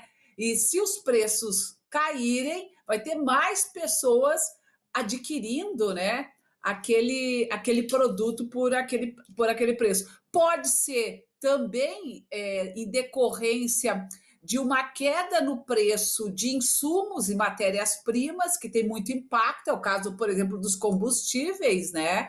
Se você tem um recuo no preço dos combustíveis, ele não repercute, ele não se reflete apenas ali na bomba, diretamente para o consumidor. Também se reflete em cada um de nós, que inclusive às vezes nem sequer utilizamos o transporte, mas o transporte é essencial para o deslocamento das mercadorias de uma região para outra. A gente sabe que no Brasil, pela extensão territorial, o custo de transporte é muito alto. Então, todo momento em que há uma redução no preço do diesel, da gasolina, isso também vai impactar no preço dos alimentos e no próprio índice de preços, né? Que é o que a gente chama vulgarmente de inflação. E, professora, agora, nos últimos meses, a gente vem acompanhando uma popularização do debate sobre os juros. Os juros que a gente sabe que está altíssimo, o maior juros real do mundo aqui no Brasil, total de 13,75%, e que o Banco Central insistiu em manter aí nos últimos meses, né? E aí eu gostaria de perguntar à senhora, essa deflação que a gente teve nesse período sobre alguns produtos, ela pode impactar, fazer algum tipo de mudança na decisão do Banco Central e talvez reduzir esses juros já na próxima reunião em agosto? Sem dúvida, sem dúvida. Isso, inclusive, é a nossa grande expectativa. Não só em decorrência da deflação, né, que é quando você tem um recuo de preços em relação ao período anterior, mas você já tinha, desde pelo menos fevereiro desse ano, uma redução em cada mês, né, quando era apurado o índice de preços, uma redução, ou seja, havia uma pequena correção no preço, só que ele era corrigido num percentual menor do que no mês anterior, o que é extremamente positivo, porque significa que os preços não estavam se acelerando, muito pelo contrário. Os preços dos produtos e dos serviços estavam já se desacelerando desde fevereiro até chegar esse mês de junho, divulgado agora, né, nos primeiros dias de julho, um recuo, ou seja, não só os preços estavam não sendo mais corrigidos num percentual menor do que o período anterior, como eles estavam sendo remarcados com preços menores do que o período anterior. Então, quer dizer, nós já tínhamos, desde o início do ano, um certo ambiente favorável para a redução da taxa de juros. Então, esse excesso de zelo, entre aspas, né, do Banco Central, do presidente do Banco Central, Campos Neto, ele, evidentemente, do ponto de vista econômico e puramente técnico, ele não se sustenta. Não temos dúvida nenhuma sobre isso. É um problema político, é um problema de que se trata, primeiro, de um problema com o qual a gente vai ter que lidar, que é a autonomia do Banco Central. Nós nunca defendemos a autonomia do Banco Central, porque nós consideramos que o Banco Central é parte, as decisões do Banco Central são parte das decisões sobre política econômica e política macroeconômica. Então, não tem o Banco Central como um ente separado, autônomo, independente, que toma decisões baseados em critérios unicamente técnicos, porque não é assim que funciona na economia, na política, em nenhum ambiente, né? Então, ele foi indicado por um determinado presidente, ele tem uma ideologia do ponto de vista econômico, não existe economia neutra, a economia está associada, evidentemente, a uma perspectiva de sociedade, de como lidar com os problemas centrais, e, portanto, a manutenção da taxa de juros alta é hoje um empecilho objetivo para que a economia possa voltar a crescer. É quase que um boicote. É como se tivéssemos uma parte de um ente, né, público, que é o Banco Central, que está boicotando a retomada da atividade econômica neste país, mantendo uma taxa de juros de 13,75% ao ano. É uma das maiores taxas do mundo, inclusive quando você compara com países em que a inflação é muito mais alta. Nós não estamos num cenário de inflação, né, alta, nós estamos com uma inflação acumulada nos últimos 12 meses, medida pelo IPCA de 3,16. Quando eu olho o INPC, que é um outro índice de preços, é 3,0, enquanto que a nossa meta de inflação para o ano é em torno de 3,25. Então, nós estamos com uma inflação acumulada que, inclusive, é abaixo da meta. E quando você compara com outros países, por exemplo, e você compara o que é o ganho real do capital descontada a inflação com base na taxa básica dessas economias, o Brasil é um país em que hoje está, vamos dizer, de certa forma, remunerando com uma taxa real de juros que é absolutamente astronômica, é mais de 10% ao ano, o que não se vê nem na Argentina, que está enfrentando uma inflação altíssima,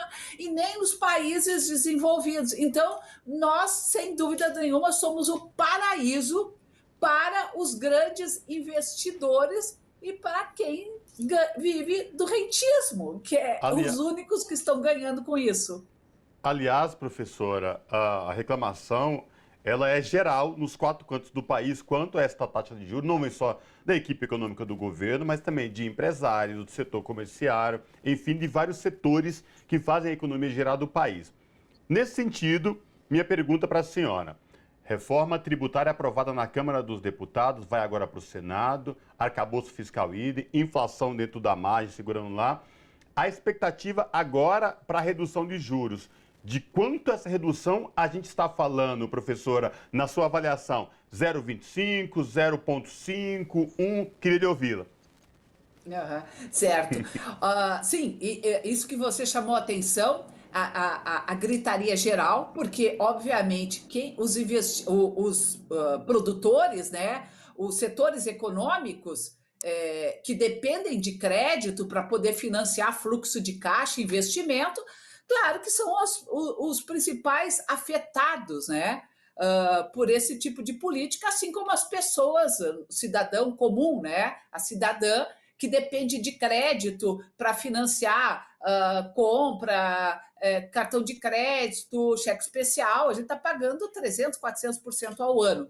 E há uma expectativa muito grande, claro, na próxima reunião do Copom, de que essa taxa reduza. Agora, sim, eu, sinceramente, considerando o perfil do presidente do Banco Central, eu diria que não deve passar de 0,25% a 0,5% a queda. Quer dizer, se passar disso, significa que ele está, de certa forma, sentindo a pressão, porque a pressão também é social, né? A pressão também vem dos movimentos sociais, vem do movimento sindical, que tem feito várias manifestações, além dos setores empresariais. Mas eu imagino, assim, pelo perfil, que não deve passar de 0,25 a 0,5, o que é lamentável, porque nós já poderíamos estar num processo de redução gradativa da taxa de juros já há alguns meses, nós já poderíamos estar com uma taxa de juros básicas hoje de 1 dígito, né, ou, portanto, abaixo de 10%, sem dúvida nenhuma, e provavelmente ele vai sinalizar para isso. E claro que o debate da reforma tributária tem um peso muito grande. Essa reforma não é a reforma dos nossos sonhos, não temos dúvida nenhuma. Ela não é um projeto do governo, é um projeto que já estava lá no Legislativo desde 2019, né? Inclusive, desde 2019, a gente tem feito um debate muito intenso para melhorar essa reforma, embora a gente reconheça que a reforma tributária dos tributos indiretos, né, que são esses que incidem sobre o consumo, que é exatamente do que trata essa reforma, é fundamental. O Brasil é um país em que praticamente 50% dos tributos são de forma indireta, é PIS, COFINS, os impostos, no caso, os federais, os impostos estaduais, que é o ICMS, os impostos municipais, que é o ISS. A simplificação, sem dúvida nenhuma, vai ser fundamental, porque você para da contribuição se dá por meio de cascata, né? E aí cada um vai pagar o imposto devido naquilo que agregou de valor e não no acumulado na cadeia de produção, que onerava muito, inclusive, a indústria, que recebia parte de crédito, mas também parte não recebia, né? Então, ela vai ajudar na transparência, na simplificação, inclusive na sonegação, porque vai ficar mais difícil de sonegar, sem dúvida nenhuma, e ela sinaliza vamos dizer, para quem está hoje empenhado na retomada da redução dos custos, se fala muito dos custos Brasil, né, em relação aos tributos, da nossa competitividade, melhorar o desempenho do Brasil, tanto internamente como, claro, externamente, vai ajudar. E isso dá um sinal positivo para os agentes econômicos, inclusive para o Banco Central, obviamente, de que há mudanças muito importantes que estão sendo feitas do ponto de vista macroeconômico. Então, sim, não é a reforma dos nossos sonhos, mas ela contribui para melhorar o ambiente econômico, social e político. Conversamos com a professora Marilene Teixeira, que é pesquisadora no CESIT, que é o Centro de Estudos Sindicais e Economia do Trabalho, do Instituto de Economia da Unicamp.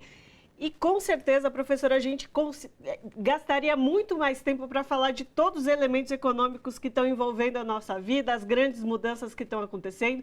Por isso que espaço sempre aberto para a senhora voltar e a gente retomar o assunto, porque é grande o assunto, né? A gente tem muita coisa a tratar.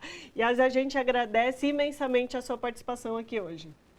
Eu que agradeço a vocês pelo convite, uma ótima oportunidade para poder falar desses temas e espero voltar em breve, né? Um abraço muito grande a vocês todos e a todos que estão nos acompanhando. Abraço. Abraço. E agora a gente faz um intervalo rapidinho e volta daqui a pouco.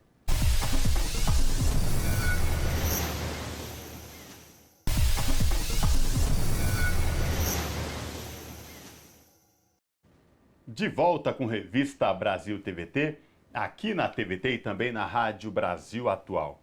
Faltando pouco mais de um ano para as eleições no Uruguai, pesquisa recente aponta que a Frente Ampla tem uma boa dianteira e sinaliza que pode voltar ao poder. Sobre essa questão, nós conversamos agora com Javier Miranda, que é ex-secretário de Direitos Humanos lá do Uruguai. Javier Miranda, tudo bem? Prazer te receber aqui no Revista Brasil TVT. Seja bem-vindo. Muito obrigado, o prazer é meu, é meu prazer.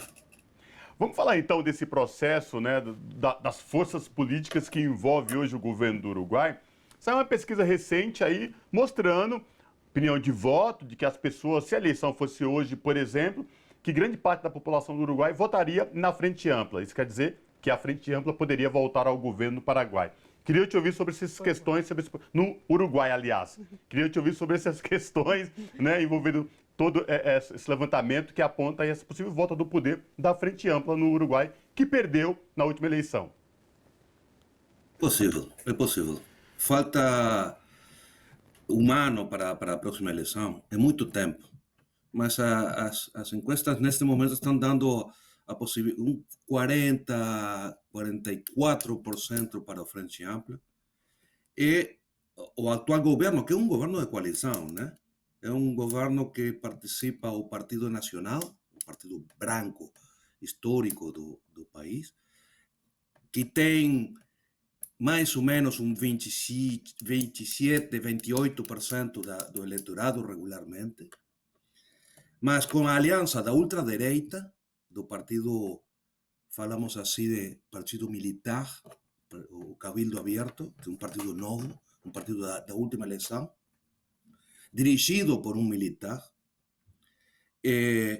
O Partido Colorado, que neste momento é o partido histórico do governo no Uruguai, pero que atualmente é um partido muito pequeno, que tem de ordem de menos de 10% do eleitorado.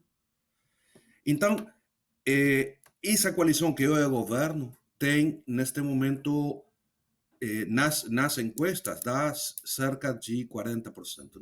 Não dá mais. Mas o Frente Ampla também é uma coalição de esquerda.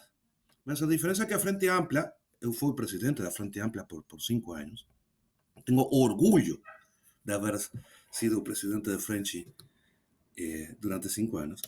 O Frente Amplo é também uma coalição, mas é uma coalição histórica, uma coalição fundada há 52 anos, que tem uma estrutura de funcionamento de múltiplos partidos que articulam no interior do Frente, que tem órgãos comuns da definição da linha política. Mas o país está, isso não é novo tampouco no Brasil, está partido no meio.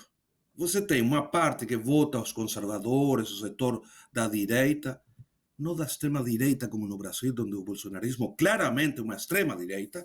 A direita uruguaia, com exceção do Cabildo Abierto, é uma direita democrática, que não tem diferenças ideológicas profundas com ela, mas é uma direita democrática, não uma direita golpista, não uma direita anticonstitucional, como eu acho que é a direita do bolsonarismo, não uma direita golpista, como a extrema-direita brasileira.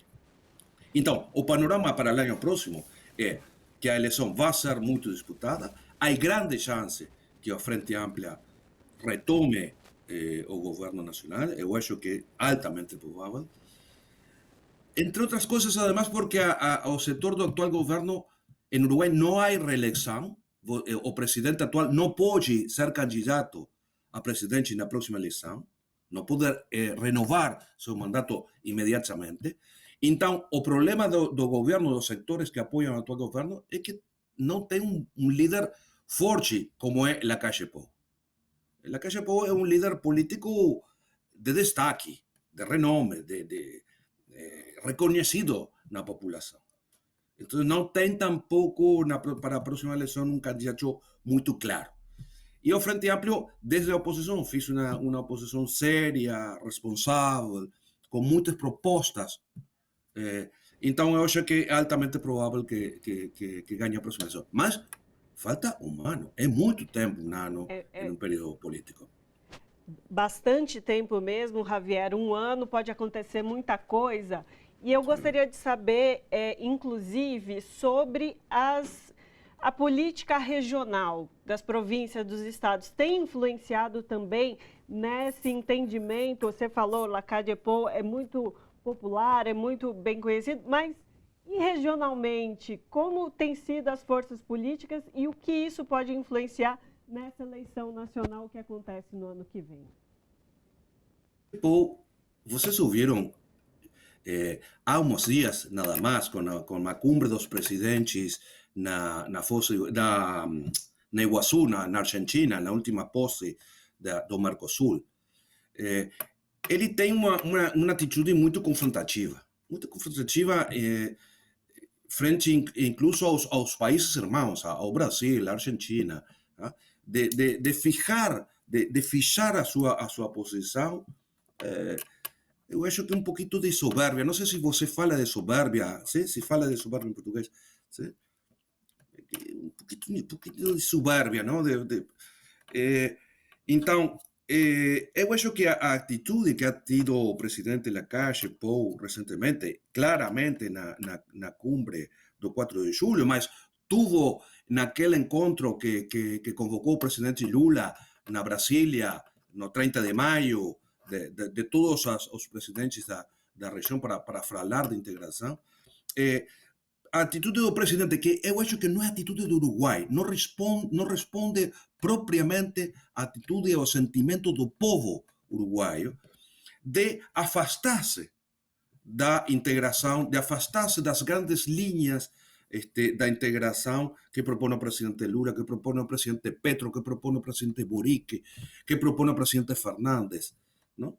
Eu acho que o Uruguai está levando para frente uma política de isolamento internacional que é muito ruim, que não é boa para o Uruguai, mas que tem um forte reflexo hacia a interna do Uruguai. Eu acho que o presidente Lacalle Pou está procurando falar-lhe ao povo uruguaio, não aos líderes regionais. Os líderes regionais é uma atitude de distância, mas o diálogo, acho que é com a população uruguaia, dizendo, olha aqui que forte que somos, que valientes que somos. Nós enfrentamos o grandão que é o Brasil. Né?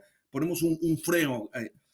E eu creo que não é a política exterior do Uruguai neste momento é uma política com mala condução, sem visão de inserimento do Uruguai no contexto regional. Nós somos um pequeno país. Olha, 3,5 milhões de habitantes. É um bairro de São Paulo. Um bairro do grande São Paulo. Uma pequena economia. Nosso principal sócio comercial é o Brasil, neste momento. Por encima da China. Os vínculos comerciais com a China são muito potentes, sem dúvida. Mas hoje, nesses últimos meses, o principal sócio comercial é o Brasil. O Uruguai necessita do Brasil. Eu acho que o Mercosul necessita do Uruguai também. Né? Não é possível um Mercosul sem Uruguai, sem Paraguai, sem os pequenos países que marcam também a linha política do bloco. Mas eu acho que a condução da integração deste governo é uma condução errada, que vai ter um câmbio importante se o Frente Amplio logra o governo no ano que vem. Você vai assistir, como passou no Brasil com o câmbio do bolsonarismo a um Lula ativo, comprometido, vinculado, procurando diálogo com todos os atores a nível mundial. Um Brasil que retoma a posição internacional, uma grande potência que é. Eu acho que no Uruguai, no ano que vem, se ganha frente ao vai ter esse mesmo cambio, vai ter essa mesma volta. Um Uruguai mais procurando a integração regional, que é imprescindível para este pequeno país. Imprescindível. Traz essa questão exatamente do discurso do presidente Lula, da cúpula sul-americana, envolvendo o fortalecimento de todos os países aqui da América do Sul. E aí você traz essa especificidade do Uruguai, um país com 3 milhões de habitantes, e essa necessidade de interagir para valorizar o comércio local que faz tão necessário. Como é que está a atual situação real hoje da economia no Uruguai, da população? Como é que está o sentimento da população uruguaia em relação ao momento político e econômico? Só uma palavra mais sobre a integração. Neste momento está no Brasil falando com o presidente Lula, o ex-presidente Pepe Mujica. E não é casual. Porque a integração não é unicamente uma integração comercial econômica, que é fundamental. Não é possível a integração sem integração econômica e comercial. Mas não é somente econômica e comercial. Os laços que nós temos com o Brasil, em particular com a Argentina, são laços culturais, são laços políticos, são laços fraternais.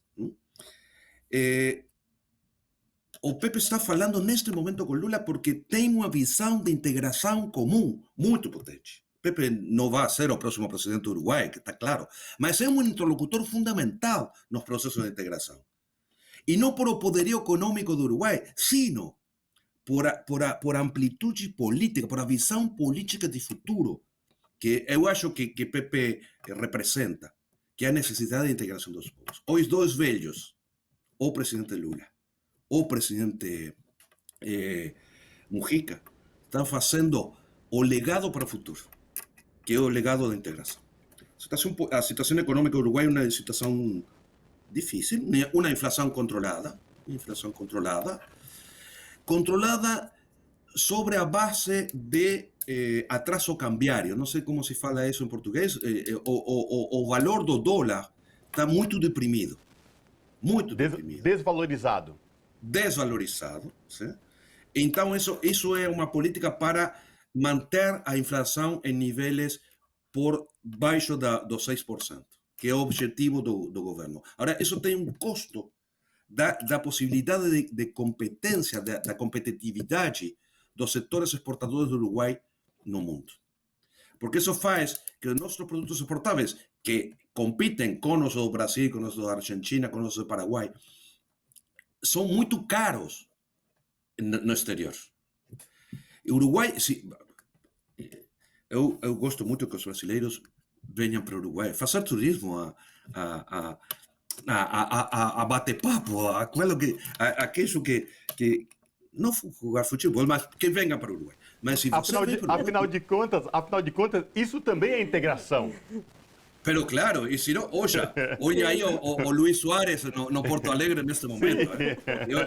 Eu torço para o Colorado, mas isso também é integração. E claro, a integração cultural é muito forte entre Uruguai e Brasil, nesta fronteira, lá no Santana do Livramento, no Chuí, por aí, é muito forte, tem muitos laços em comum. Bom, pero o Uruguai está muito caro. Se os brasileiros vêm para o Uruguai, vão notar que o Uruguai está realmente caro, e muito caro no sector dos alimentos, muy caro. Entonces, a situación económica es estável, muito estável, mas é um país neste momento caro. E caro também para a população que tem dificuldades de acesso. E nesse momento, com uma situação muito crítica no sul do país, na zona de Montevideo, da capital, e do departamento lindante do entorno que é Canelones, dá dificuldade de acesso à água potável. Nós vemos tendo uma sequia muito importante nos últimos 3 anos. Então, a água para abastecimento da população na zona metropolitana de Montevideo está muito difícil, tem uma situação de restrição de água muito importante, de baixa qualidade da água, Estamos realmente em uma situação de emergência neste momento. Isso gera, obviamente, legitimamente, muito desconforto na população. É uma situação realmente preocupante e que mostra a falta de previsão política da situação. A economia uruguaia, em termos macro, vai bem, tem um déficit fiscal muito baixo, mas o preço disso é não há investimento, não há gasto público, não há inversões do Estado na economia. Então, tem uma economia de baixa intensidade, muito lerda, muito lenta, sim?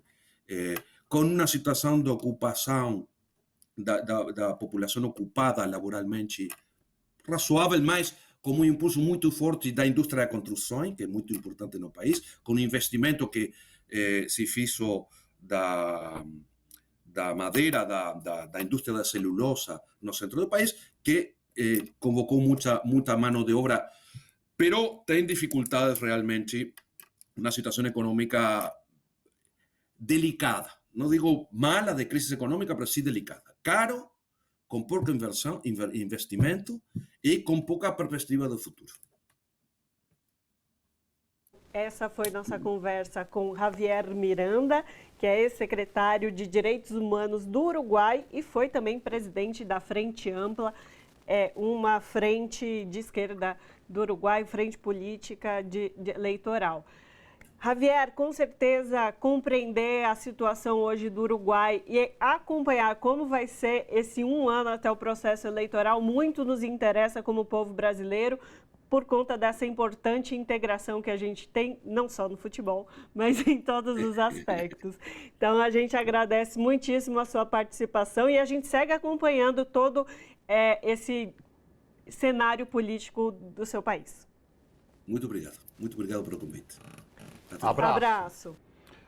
Hoje, no nosso Momento Cultural, vamos falar com Aquins Quintê, que é poeta, contista, músico, roteirista, diretor e educador. Aquins, tudo bem? Prazer te receber aqui no Revista Brasil TVT. Seja bem-vindo. Tudo bem? Boa tarde para nós. Pô, tô bem feliz, bem feliz. Muito obrigado aí pelo convite, aí poder falar da nossa cultura, né? Pela apresentação você já viu, né? Muito artista brasileiro aí, muita luta.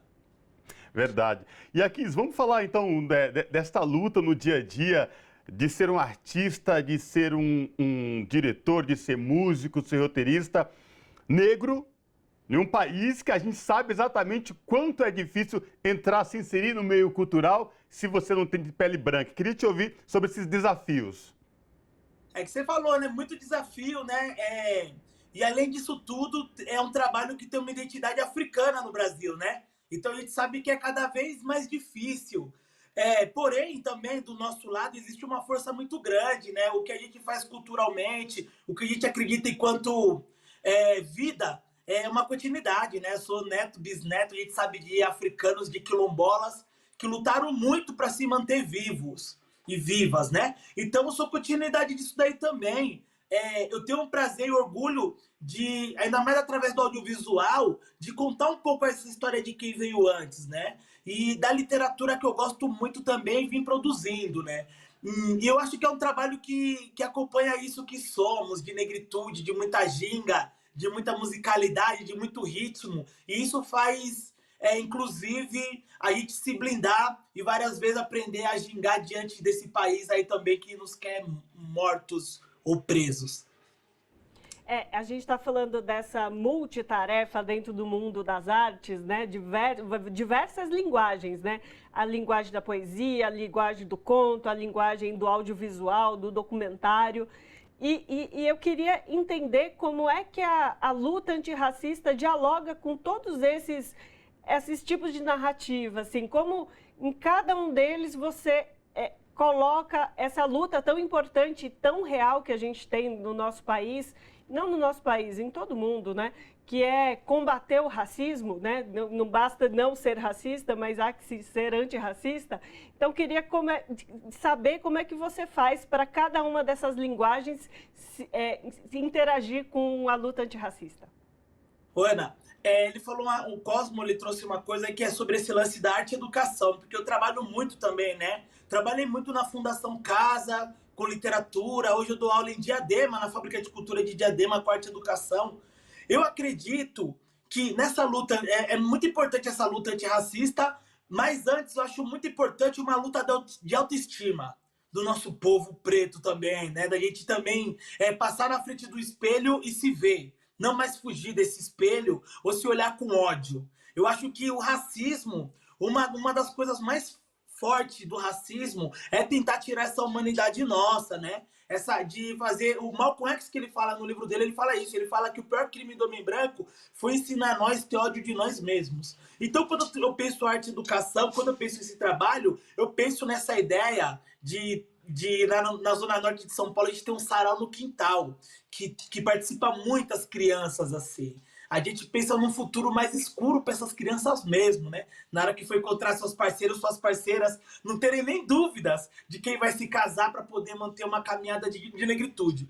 Eu acredito que quando a gente também começar a ter cada vez mais uma cabeça erguida, olhar no olho também, moro, meu? Eu acho que o racista, ele, ainda mais pelo menos nesse dia a dia, ele vai pensar 2 vezes antes de chamar a gente do que chamam, antes de falar do nosso cabelo e pá, vai pensar 2, 3 vezes, né? E aí o trabalho é importante. E eu também tenho entendido, aí eu não posso deixar de compreender, que no nosso dia a dia também, nessas movimentações, tem bastante pessoas também que são solidárias a lutas. E aí pessoas de várias, né, mano, várias raças, de várias culturas diferentes, que dá pra gente fazer essa roda poética que a gente vem tentando criar, que é do respeito mesmo, que é da diversidade, saber que cada um vindo da sua forma de ser só vai fortalecer nós enquanto grupo, enquanto família, enquanto coletivo, enquanto sociedade. Kins, eu vi no YouTube um vídeo com uma poesia tua que me chocou muito, mas não chocou no sentido de não que eu fiquei estarrecido, eu fiquei chocado de maravilhado, né? Que é duro não é o cabelo. E quanto isso é importante de uma menina negra da periferia, de um cara negro da periferia. Eu sou careca, sou um homem negro, mas meu cabelo era pichain, né? Então, assim, meu cabelo hoje é raspado, né? A falta de cabelo, por conta que é calvície mesmo, é hereditário.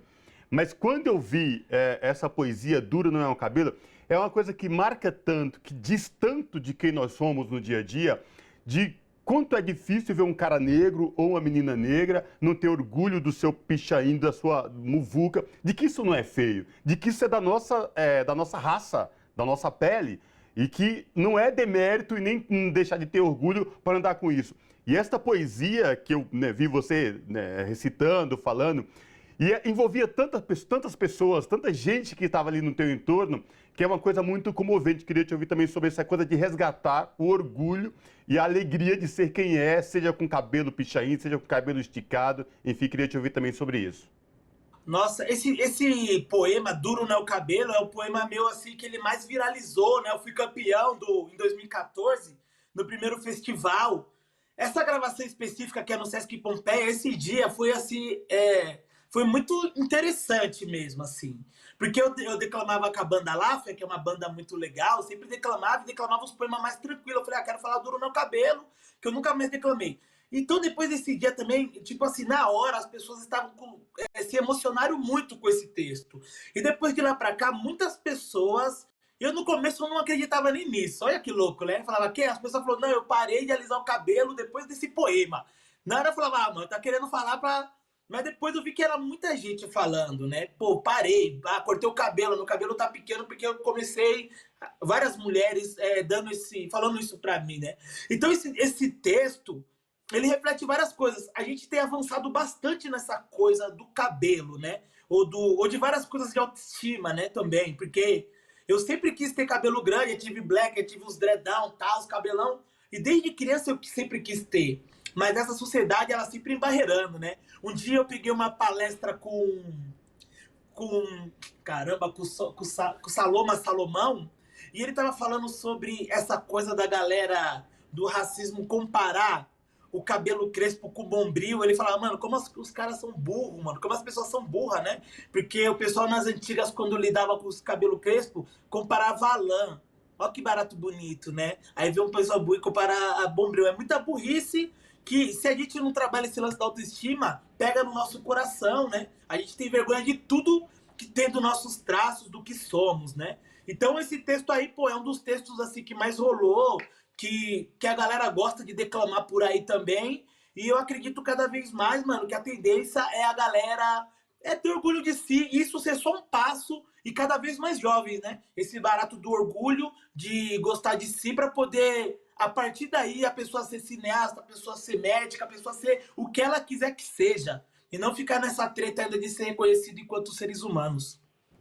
E Akins, lendo algum dos seus materiais, você tem uma vasta produção, né? Você tem publicação individual, mas você também tem diversos contos, participou na publicação de diversas antologias, tem, assim, bastante produção.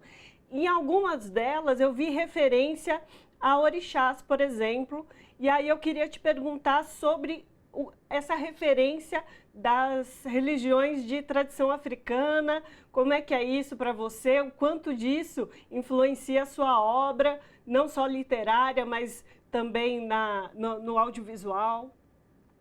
Ó, que legal, eu também lembrei agora que quando eu publiquei o livro Muzimba, que é de 2016, eu fui até aí os estúdios da TVT, eu tenho uma gravação bem legal, que a galera também convidou para poder falar sobre a obra que foi tudo nesses tempos. Eu participei de algumas antologias, e uma das mais importantes que eu participei é o Cadernos Negros, né? Então, o Cadernos Negros, que esse ano completa 45 anos, eu acho que é uma referência quando a gente pensa em literatura negra brasileira, né? Desde 78. 78 é um ano, né, que, meu Deus, para essas movimentações negras e culturais é um ano importantíssimo, de movimento negro unificado, do Fekunezu, de várias movimentações, né? Pessoal, eu não sou a pessoa que eu sou totalmente inserida no candomblé, né? Não tenho, eu acompanho e tal, preciso, inclusive, me cuidar mais e tal, pensando na ideia do axé, do orixá. Mas eu tenho a noção, cada vez mais, de que quando a gente pensa nessa ideia de orixá, de ter um pai, de ter uma mãe, de ter uma ancestralidade, também ela traz essa importância de um lugar que a gente vê, de uma referência muito importante. Eu tenho uma referência com o Logoedé, que era príncipe, né? Que é o orixá príncipe. E aí, não que eu sou filho de príncipe, né? Não, tudo bem, eu sou vaidoso também, isso daí me deixa mais vaidoso ainda, né? Caramba! E uma vaidade bonita de não poder morrer de qualquer jeito. Isso que pra mim, quando eu penso em ancestralidade, saber que tem pai e mãe ancestral, é saber que a gente tem que seguir tentar, nós com nós mesmos, trilhar uma caminhada de muita importância. Isso que eu penso no meu pequeno entendimento de orixá, de que ele tem sido importante. E eu sei que isso, o racismo também religioso, ele pega pesado por causa disso também, né? Imagina essa galera também cada vez mais, né? Se distanciando da bebida alcoólica, parando entendendo outras formas de várias mortes jovens, sabe? Do suicídio que acompanha o nosso povo pra caramba, de entender outras ideias sobre o que somos, de onde viemos, para onde vamos e tal. Então, e aí fora isso também, quando a gente pensa em musicalidade, que eu gosto também pra caramba, não tem como, né? Várias referências nossas são do candomblé. Aquele atabaque ancestral, ele também é futuro. Quando a gente fala de ancestralidade, nós estamos falando do futuro também. E quando você traz isso, nosso tempo já está chegando ao fim, Ana, esse papo tão maravilhoso. Como é importante, Akins, eu aqui do lado, um homem preto, numa televisão, a Ana que tem parentes e vem de família morena de pele clara, sou miscigenada. Você é um cara preto do outro lado, que tem um trabalho social muito grande também. O quanto é importante esses enlaces para fortalecer mais quem está do outro lado, nossa raça, e de entender que isso é importante, que não é demérito ser preto, que preto também é bonito, que preto também faz cultura, faz arte, e que a luta é diária, o esforço é grande, mas a gente não pode desistir jamais, né? E o que a gente pode desejar é muita sorte, muita força, porque a gente precisa no dia a dia, e não vamos baixar a cabeça jamais. Ô Cosmo, é legal porque eu vou falar pra você, uma referência que se você me encontrar por aí, se você... eu sou uma pessoa feliz, tá ligado? Eu luto com muita felicidade, com muita alegria, certo? Isso não quer dizer que eu sou bobão, que eu quero... a gente tem também nossas friezas, mas eu sou uma pessoa feliz. né? Eu acho que essa coisa aí também de tirar a minha humanidade não conseguiram e não vão conseguir. E a gente está sempre em alerta, lutando muito para poder, para poder ser feliz, mano. Que eu acho que no fundo mesmo que a gente quer é viver em paz e viver gostosamente. E vida para todos e todas as pessoas dessa sociedade nossa aí.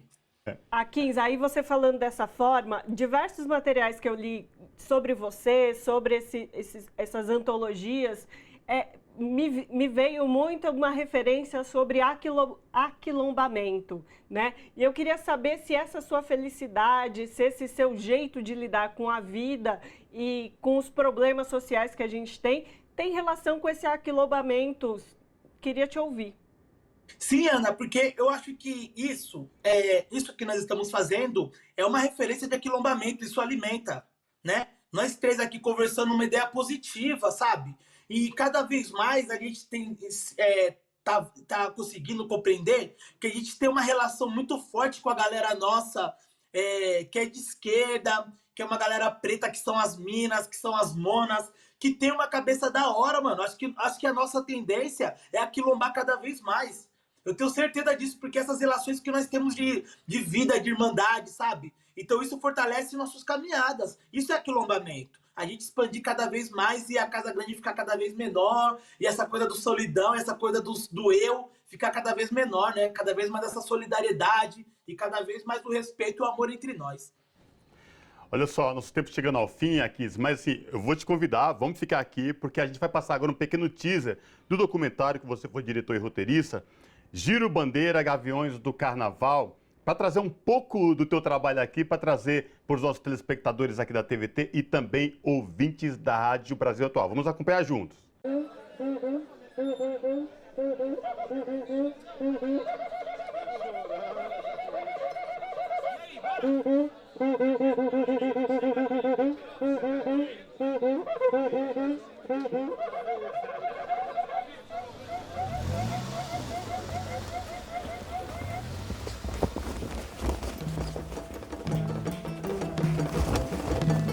O meu pai falava, você representa uma comunidade, uma nação.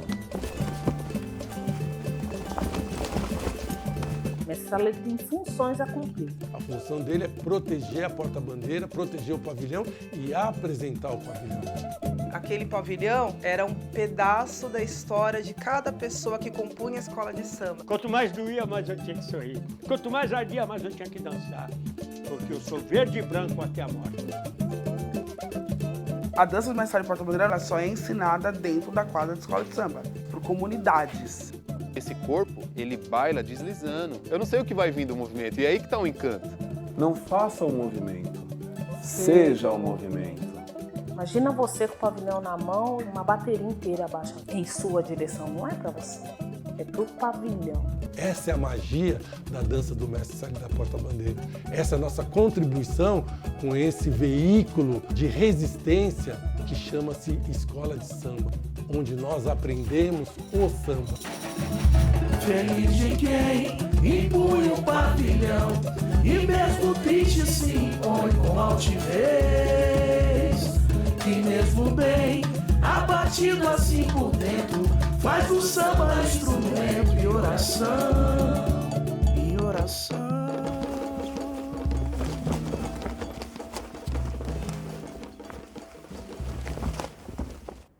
Então, esse foi o teaser dessa produção audiovisual do Akins. Então, conversamos com Akins Guité, que é poeta, é contista, é músico, roteirista, diretor e educador social. Akins, que prazer falar contigo, que conversa legal que a gente teve, conversa boa, assim, espontânea, pra que a gente cima. Pra cima, que a gente teve sobre temas tão importantes e tão relevantes. A gente agradece muito a sua participação e deseja grandes sucessos aí em todas as suas produções. Muito obrigado também. Conversar com vocês hoje também já salvou o meu dia. Estou muito feliz. Bora e tamo junto. Maravilha. Forte abraço. Abraço. Boa. É isso aí, gente. Como a Ana muito bem lembrou, aí esse multiartista e com este papo muito bom sobre cultura, sobre música, sobre literatura, sobre artes, a gente encerra o Revista Brasil TVT desta semana. Tchau!